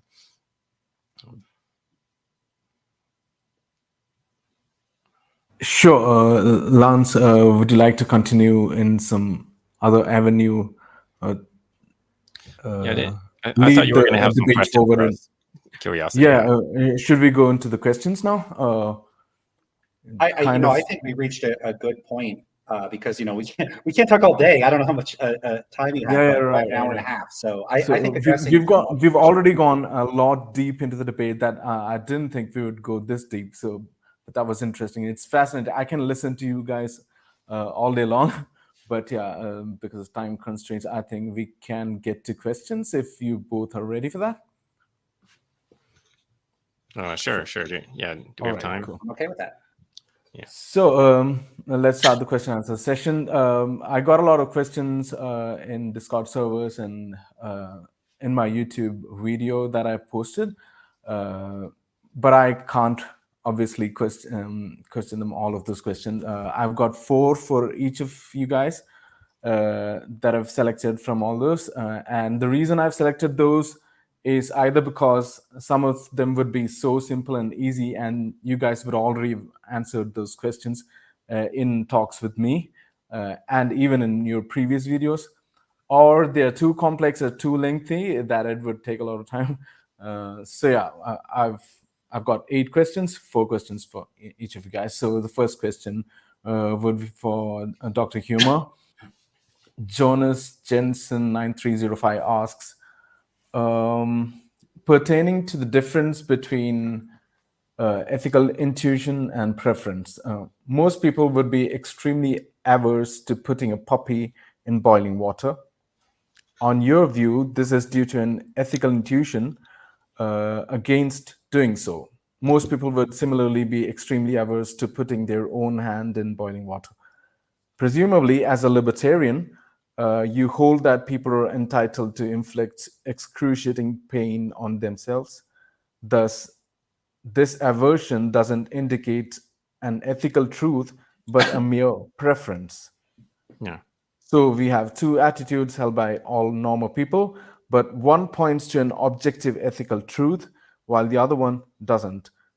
So his question is, how do you know your aversion to boiling a pup is an ethical intuition, distinct from the kind of aversion you have to boiling your own hand? Yeah. Well, yeah. I mean, so first, just to complete the question, why not apply Occam's razor and just have one type of aversion in our understanding of decision making? Right. Well, okay, because the one type of aversion doesn't apply to the other case. Okay. So like the reason I don't want to put my hand in the water is, self-interest, it would be painful. And when I put the puppy in the water, yeah, it'll be painful to the puppy. But the question is, why do I care about that? It won't be painful to me. And okay, so there's like a different motivation in the case of the puppy. Okay, but there could be multiple motivations. So it could be, oh, the puppy's cute and you like puppies, right? And so if it's an ugly puppy, people would be more, they would be less averse, right? So like most normal people still wouldn't throw an ugly puppy, but it would bother them less than throwing a cute puppy. And so that shows that it's not just your moral judgment. It's plausible that there is partly moral judgment. Now, I think but you know, like in this particular case, like, well, you'd have an emotional reaction which could motivate your decision without a moral judgment. So better examples would be, well, there are cases where you do something where like it just doesn't look like you have the emotion supporting it. So like, let's say, you know, you promise to do something and then you just think that you're obligated to do it and you don't want to do it, right? And like, you know, maybe like the person you made the promise to, you don't even like them. So like if you broke the promise, you would actually be, you wouldn't feel bad. You'd feel good that you broke it, but you still feel, okay, well, I got to do it. I promise I'll get it. Okay. So like those might be better examples. And, you know, you can do some introspection to just like see that it doesn't appear that you have the same phenomenology in all cases. All right. Okay, and the first question for Dr. Lance Bush, Poggy Woggy asks, many people have a sense that something being subjective makes it less important in some way, or that it makes one's judgments less authoritative. It's common to hear things like, it's subjective, it's an opinion, it's just an opinion, it's just a preference. Morality, on the other hand, is something of greater importance that people feel very strongly about. Does this indicate that anti-realist accounts of morality are missing something? Well, certainly realists would think so, but I don't. So part of the issue is when people say stuff like just a subjective preference, that's already using loaded language that gives some sort of implication that something that is just subjective. It almost sounds like they're saying it's like quantitatively less than the sense in which a realist thinks things are good or bad. But this is not a quantitative difference; it's a qualitative difference. And whether or not and to what extent one regards the qualitative difference as meaningful or important is itself something that I wouldn't be able to make sense of other than in some sort of subjective way. For me, at least, if there were stance-independent moral facts, I don't think I would care about them. I don't know what would happen if I actually became a moral realist. But when I act, I'm trying to act in accord with my goals and preferences. I'm not trying to comport my actions with stance-independent moral facts. And so I don't care about them. So if someone said, "Oh, well, that's just your preference," it's out of the court of the stance-independent facts. So what if the stance-independent moral facts were misaligned with my preferences? Well, too bad for those facts. I'm going to act in accord with my preferences. So for me, at least, there's nothing less about preferences because I don't care about stance-independent facts. But if someone cares about comporting their action with stance-independent facts more than they care about comporting their actions with their preferences in some specific context, then they may feel that pull. But that person may already be inclined to feel the realist pull to begin with. But the issue there is that what is doing the sort of motivational lifting is that person's motivations, that person's own goals or desires to comply with these stance-independent moral facts. So, I don't take it to be a necessary feature of moral realism that it has any sort of built-in motivational component. And to the extent that it has some sort of external one, like there's supposed to be this authoritative element to non-natural moral facts, to me, that I'm not even sure that that's intelligible. Like to say that they have authority over. Okay, well, what if I don't comply with them? What are they going to do? Are they going to? Am I going to get struck with a priori lightning? No, like nothing's going to happen to me. So you could just ignore the non-natural moral facts and nothing happens. I don't think anti-realists are missing anything in this cases. I think that people have somehow become attached to this idea that if these facts are external to themselves, these normative facts are external to themselves, that somehow makes them better in some inchoate sense that I'm not even, what could that possibly mean? I think it's a total mystery. So no, I actually think in this case, it's realists that are conceptually, or people disposed towards thinking realism has something going for it that are conceptually confused, and that anti-realists aren't missing anything. The last point I'll make about that is simply that, when I think about like my food preferences, if someone told me, oh, well, why do you even care about eating this food you find delicious and healthy and ethically sourced and all this stuff, like you could set aside all the other issues, just the pure gastronomic facts, like one really tasty meal versus a pile of garbage. Well, you just subjectively prefer it. Good enough for me. Like I don't think anything would be added by saying that the food, it's a gastronomic fact that the food is good.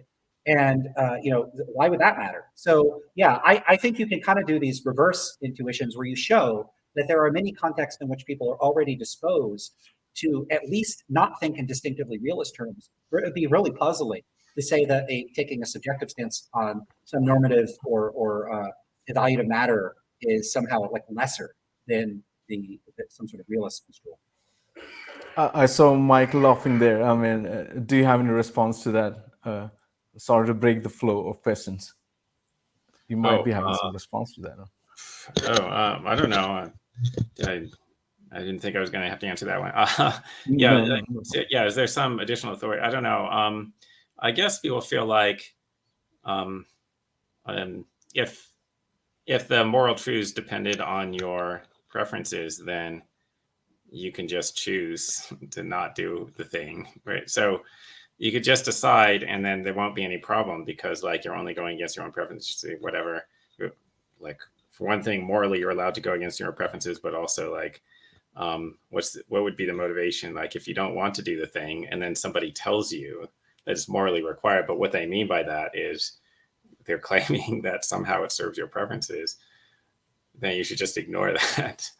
So they're sort of like, I don't know, like the way that the objective factor is supposed to be better is partly being harder to escape. I guess that's part of it. Oh, the other thing is like a bunch of moral realists think that there's this thing that the moral reasons outweigh the prudential reasons. Like, I don't know if that's always true, but they think like, whatever you have the most prudential reason to do A, you have most moral reason to do B. Then in that situation, overall, you just have most reason to do B. Which wouldn't be true if the moral reasons just come from your preferences. Okay. All right. A second question for Mike.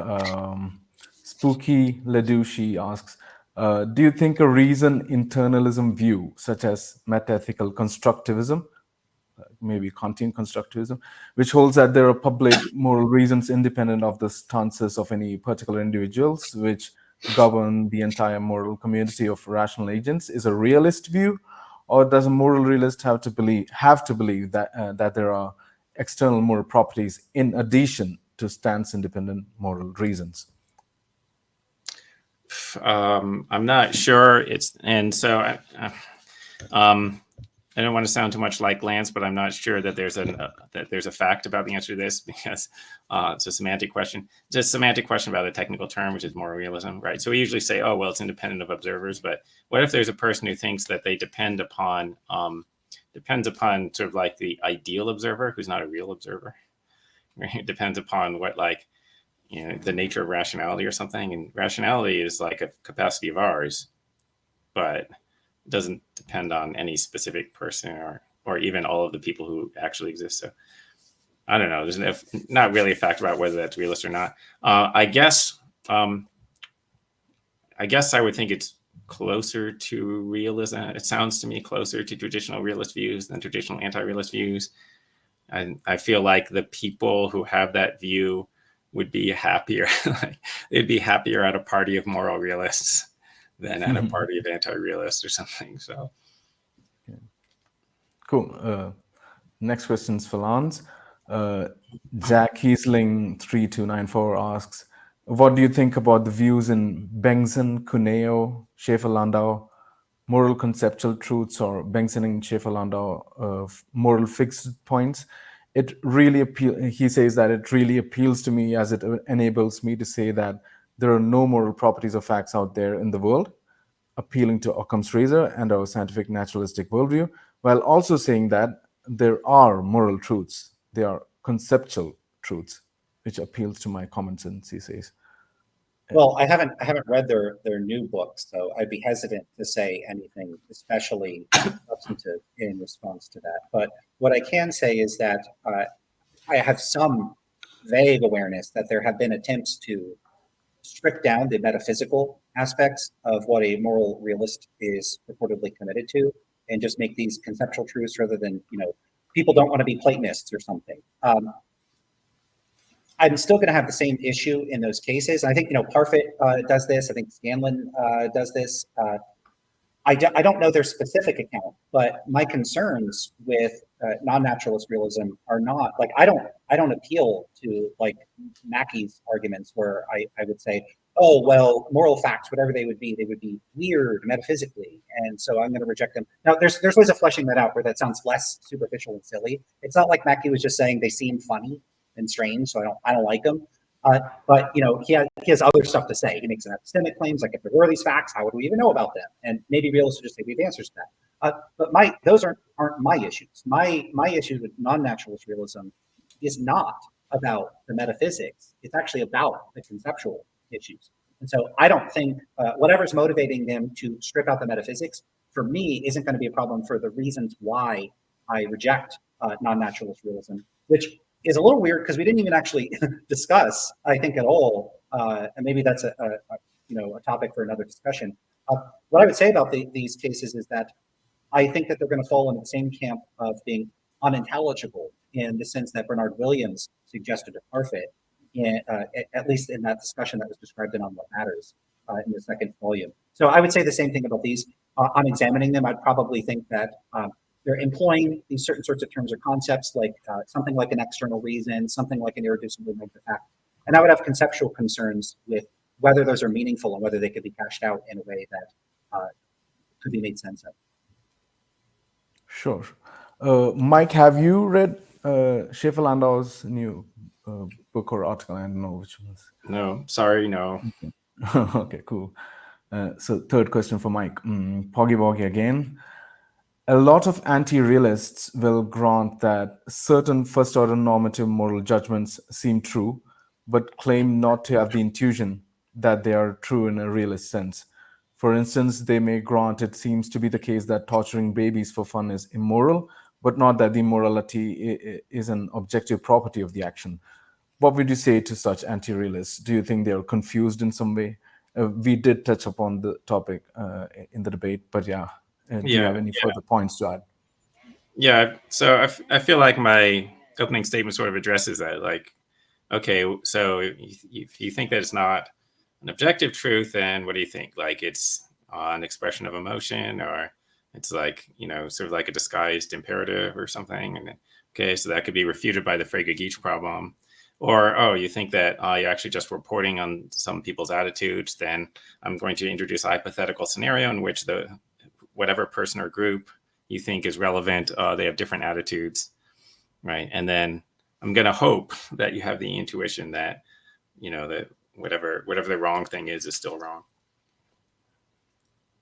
All right, cool. So next question for Lance. RK Desh Deepak, he seems to be an Indian.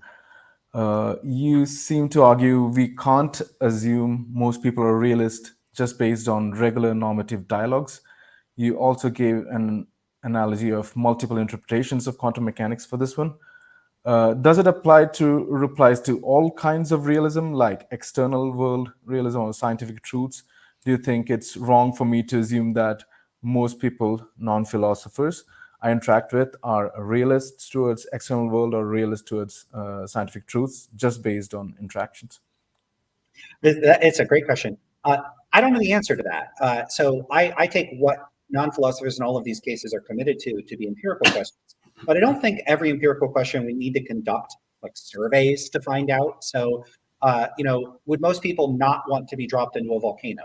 Yeah, I don't need to do a survey to find that out. Do most people think there's an external world in some sense that would crudely correspond to a wide range of philosophically defensible positions?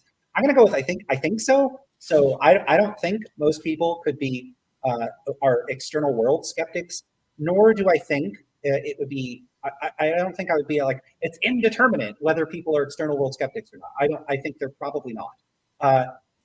Depending on precisely how you construe that. There are some caveats though. So for instance, one thing worth pointing out is that there have been a few forays into finding out whether non-philosophers endorse the correspondence theory of truth. And that data is really like in one case, the authors throw it in a footnote and they're like, we couldn't get people to understand the questions we were asking them. There's a couple sort of published papers that look at this and people give kind of mixed responses to this. So what do I make of that? I'm not sure. There's not a big enough literature there. So it's possible that people don't generally have a determinate position on the correspondence theory. And so then if you're saying, do people believe in an external world in the truth correspondence sense, then maybe the answer is no. But I wouldn't take that to mean, oh, well, then they must be skeptics, or they must be pragmatists, or they like. So they don't have to endorse any specific philosophical thesis for me to find it really implausible that they do or would come down on endorsing any particular position. But the problem is this would have to be handled piecemeal on a case-by-case basis. I'll give a case where I do think people just have determinate positions, and that's normative moral questions. I think it'd be really bizarre to say, I'm going to take no stance on whether people have attitudes or beliefs of some kind about what's morally right or wrong. That'd be silly. People clearly do. So, I'm not so skeptical that I think everything is indeterminate. I think some things are indeterminate, some things probably aren't. Issues about consciousness, maybe that's indeterminate. Issues about free will, maybe that's indeterminate. But you have to handle these case by case. Sure. Great. So next question for Mike, last question to you. Do you think subjectivism and other anti-realist views entail pernicious consequences? Well, I think they could have bad consequences. I think, I was pausing over the word entail there, but they probably just meant, do they have bad consequences? Plausibly, right? So plausibly, it reduces our moral commitment. And now, this is related to the previous question about, is there like more force in your moral values if you think they're objective? Well, a lot of people seem to think so, right? And so, we'll probably be less committed to morality if we think that it's subjective or like, there aren't any facts or something like that. Okay, I give away money to charity. But if I thought that the only reason for me to do that is to satisfy my own preferences, I think I would stop doing it. Because I'd be like, okay, I could satisfy some of my preferences by giving away money to charity. And then I introspect and I'm like, this isn't making me that happy. And I could spend more money on myself, take expensive vacations or something. Like, seems like that would satisfy more preferences anyway. But I don't think of it that way. I think of it as, well, it doesn't really matter if I prefer it. It's like the other people's suffering outweighs my own preferences. So, I just suspect that there's a bunch of other people who would be like that. Lance, do you have to say anything about that? Well, I certainly don't think metaethical positions in and of themselves entail any negative consequences. I'm going to say the same thing I say about so many things. Whether or not in practice they would result in negative, like a belief in them would result in negative consequences, is an empirical question. It's going to be contingent, though, on facts about human psychology and how any given person or society happens to react to holding a particular philosophical position. So it wouldn't necessarily be an indictment of the position. So, it could be that if you convinced people of subjectivism, they would become like radical egoists and run around stealing and doing terrible things. That wouldn't make subjectivism false. It would just mean as a feature of the way human psychology is, people react badly to holding and potentially true belief. So it's just going to come down to an empirical question. I think in practice, the answer is that it will have very little effect on people's behavior. I don't think people are already realists. So I don't think that if you convince them of anti-realism, it would cause a radical change in their behavior from having been realist in the first place. So I don't think you're going to get that kind of effect. So there's at least that. As far as, and another thing to say about this is I think this could work in reverse, where it could be that not as an entailment of a commitment to moral realism, but as some sort of contingent effect of its impact on human psychology, realism could have negative consequences. And again, that wouldn't make it wrong, but it could be that the adoption of realism makes people dogmatic, it makes them more rigid in thinking, it makes them more disposed to attempt to justify their actions in a way that they override their own attitudes, feelings, or if a person's convinced that the objectively, stance independently right thing to do is to kill a group of people, even if they feel, I feel disgust. Well, it's, hey, look, I'm just following the orders of the transcendent moral truths. And so they get this, they could develop a kind of I'm just following orders mentality and do terrible things as a result of a commitment to moral realism. But again, not an indictment one way or the other of the position, because that's entailed by the position. Okay, and talking about just following orders, There's a book that was released recently by a neuroscientist called Emily Kaspar. I'm having a conversation with her this Wednesday, so that's a coincidence. So she did some experiments on the brain science of following orders. So what is going on in the brains of people when they're following orders? Why is it so easy to follow orders, even if those have immoral consequences? So yeah, that's going to be an interesting conversation. So, and yeah, what else was there? So yeah, let me ask Lance your final question. Poggy Woggy asks, you've indicated skepticism about the existence of intuitions in the sense philosophers use it. But what else do you call our disposition to affirm certain propositions, like people's disposition to believe that they have hands and that 1+1 = 2, like that? Yeah, it's a good question. I'm not going to have time because that's a whole discussion about metaphilosophy.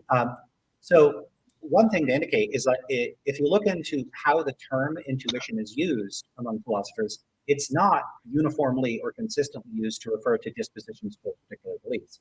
If anyone is interested in looking into like getting a quick overview of where talk of intuitions is at, you could look at the Stanford Encyclopedia entry of philosophy on intuitions, and you'll see that's one of the candidate characterizations that's been proposed for what intuitions are in the literature.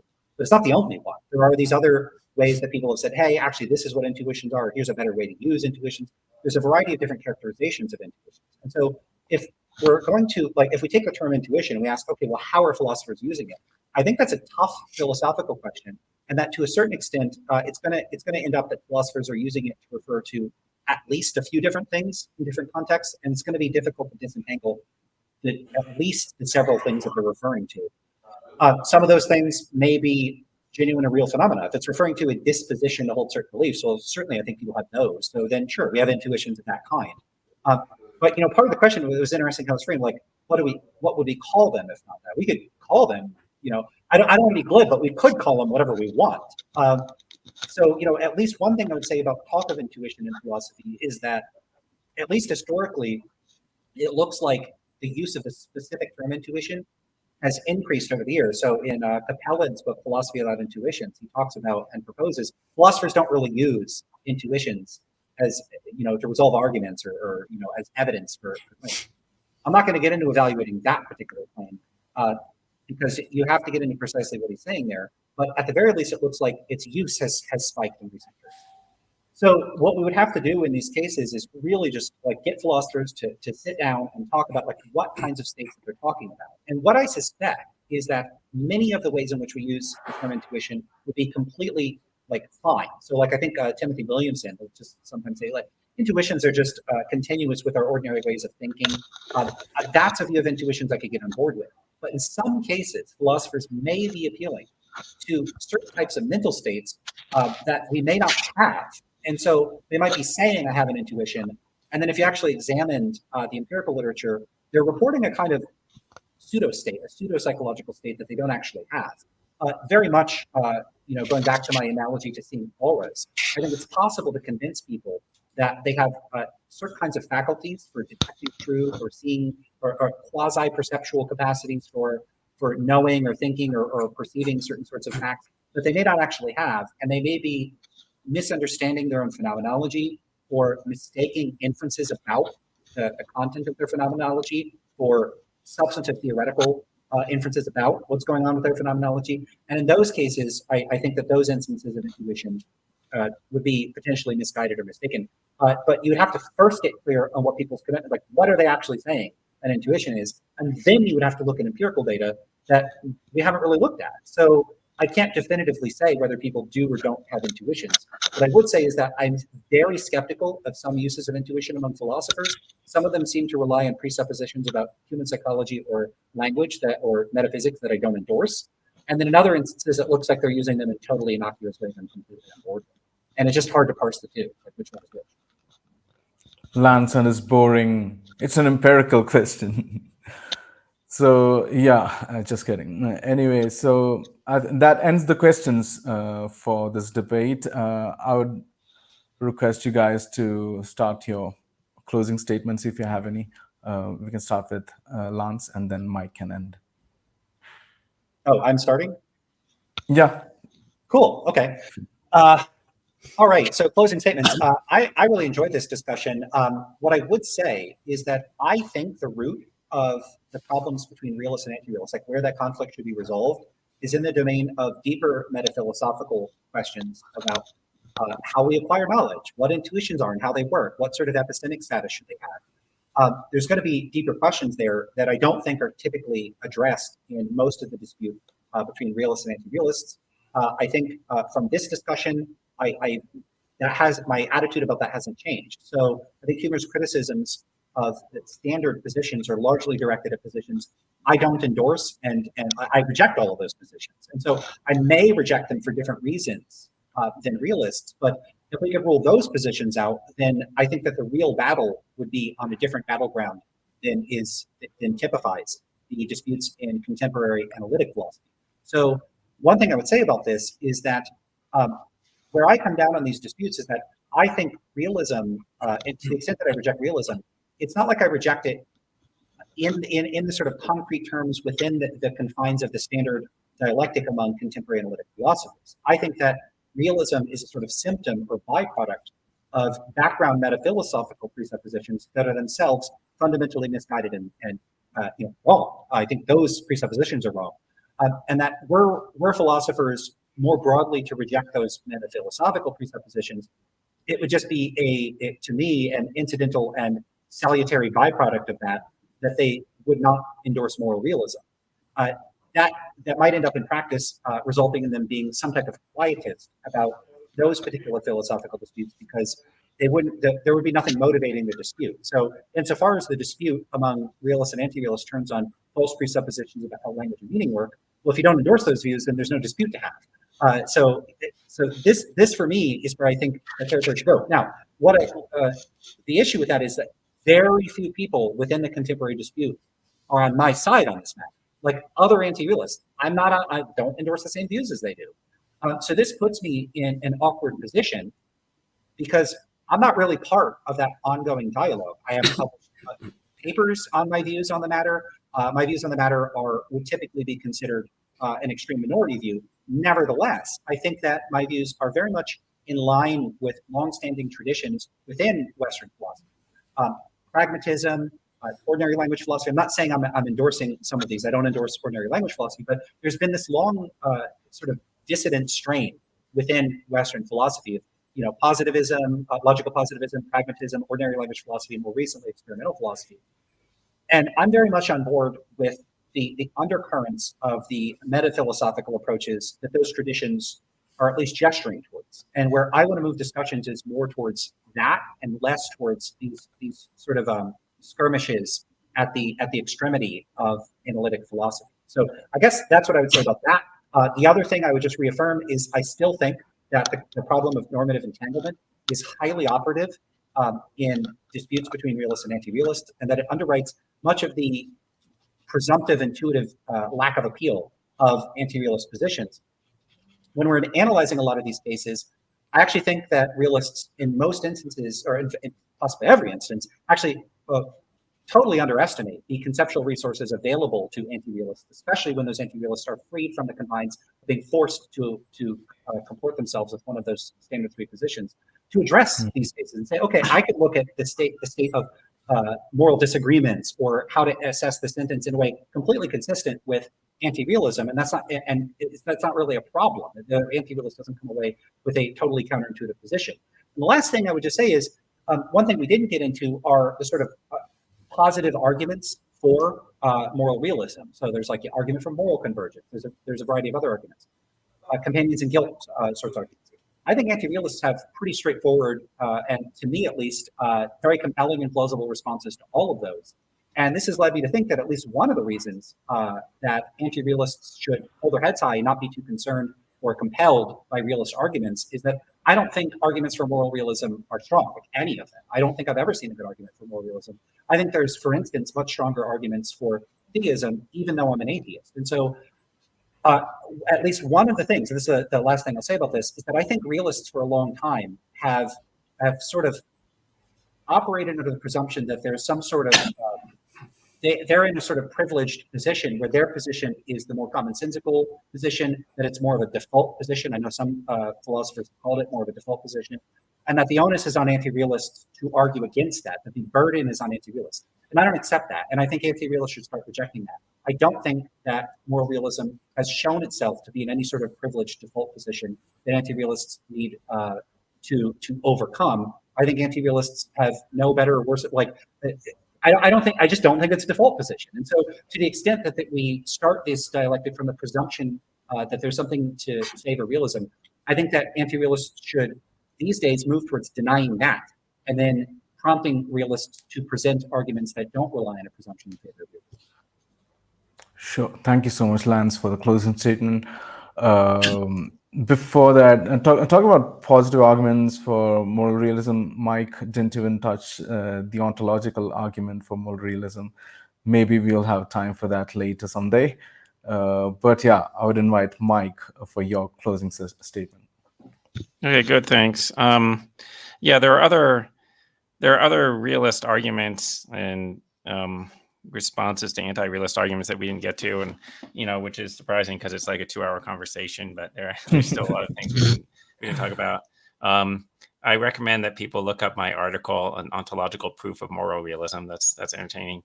And there's also one, wait, I'm trying to remember the title of it. Something like a liberal realist answer to debunking skeptics. Okay, but okay, for other arguments, I guess I'll say some more about intuition, which came up near the end. Like, what is an intuition? What's an ethical intuition? According to me, intuitions are initial intellectual appearances. So an appearance is a kind of mental state in which something seems to you to be correct. And there are different kinds of seemings, different kinds of appearances, like there's sensory appearances, like it seems like there's a table in front of me, looks like there's a table in front of me. That's a species of seeming. And then there are memory appearances, like, I seem to remember whatever, having a sandwich yesterday or something. Okay. But then there's intellectual appearances, which are the ones that you have when you're just sort of like intellectually reflecting on something. Okay. And then there's the initial ones versus the inferential appearances. Inferential appearances are where something seems correct in the light of some other thing. Like you have some proposition that you believe, and then in the light of that, it seems to you like this other thing must be correct. Okay, but the initial intellectual appearance is where you think about the thing and just by itself, it just seems like it has to be true. So, okay. And why should we care about our intuitions? My claim is that all beliefs that are reasonable candidates for being justified are based upon appearances. That is, when you're trying to figure out what's true, you form beliefs based on what seems true to you. And there are cases of maybe, believing things that don't seem true to you, which are like self-deception. You have to sort of like try to talk yourself into believing the thing because it doesn't seem true, right? Or wishful thinking, but nobody thinks that those are justified beliefs. So my claim is that this is, appearances are the source of all rational beliefs. And okay, and if you don't accept a presumption in favor of believing that things are as they appear, then you're going to have no belief system. You're not going to be able to justify anything. Okay, that's my claim. But anyway, look at my other articles and my other books about this. My book, Skepticism and the Veil of Perception. Look at that one. Okay. Anyway, is there a presumption in favor of realism? I don't exactly think that there's a presumption for realism. I think there's a presumption that things are the way they appear. And then my claim is that if you start from the way things appear to most people, you can give arguments from those appearances to realism. So maybe we somewhat agree there. Anyway, then, what are the arguments for anti-realism? And we didn't even really talk about those. Like anti-realists, like they commonly say, oh, moral facts would be weird. The so-called argument from queerness. Okay, and that's not all they say. Like they say some things that would be weird about them, right? But it's very common for people to have something like that. It's weird. It's queer. It doesn't fit into the scientific worldview. Okay, and then another thing they commonly say is, oh, there's just so much disagreement about morality. I think those have been traditionally the most most famous arguments. They're like, and now more recently, it's more popular to talk about evolution and to say, oh, well, our capacity to make moral judgments evolved by natural selection, which means that it's probably just an adaptation to help us survive and reproduce, which means that even if there are objective moral facts, there's no reason why our cognitive capacities would have been lined up to identify the objective truths. Okay, so then that's supposed to get you, skepticism. So, and now, I can't respond to all of these, but I think these are all bad arguments, and I think they're all terrible arguments. There aren't any good arguments for anti-realism. But there's a bunch of anti-realists who just have like anti-realist intuitions. I think that's really the situation. Sure. Thank you so much, Mike, for the closing statement.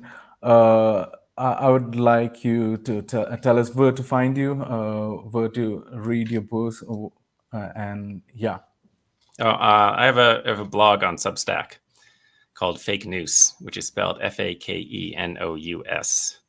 Right, similar to fake news, but it's with news. Okay, so look at my blog, and also look me up on Amazon, because I have some books that everybody should buy. Sure.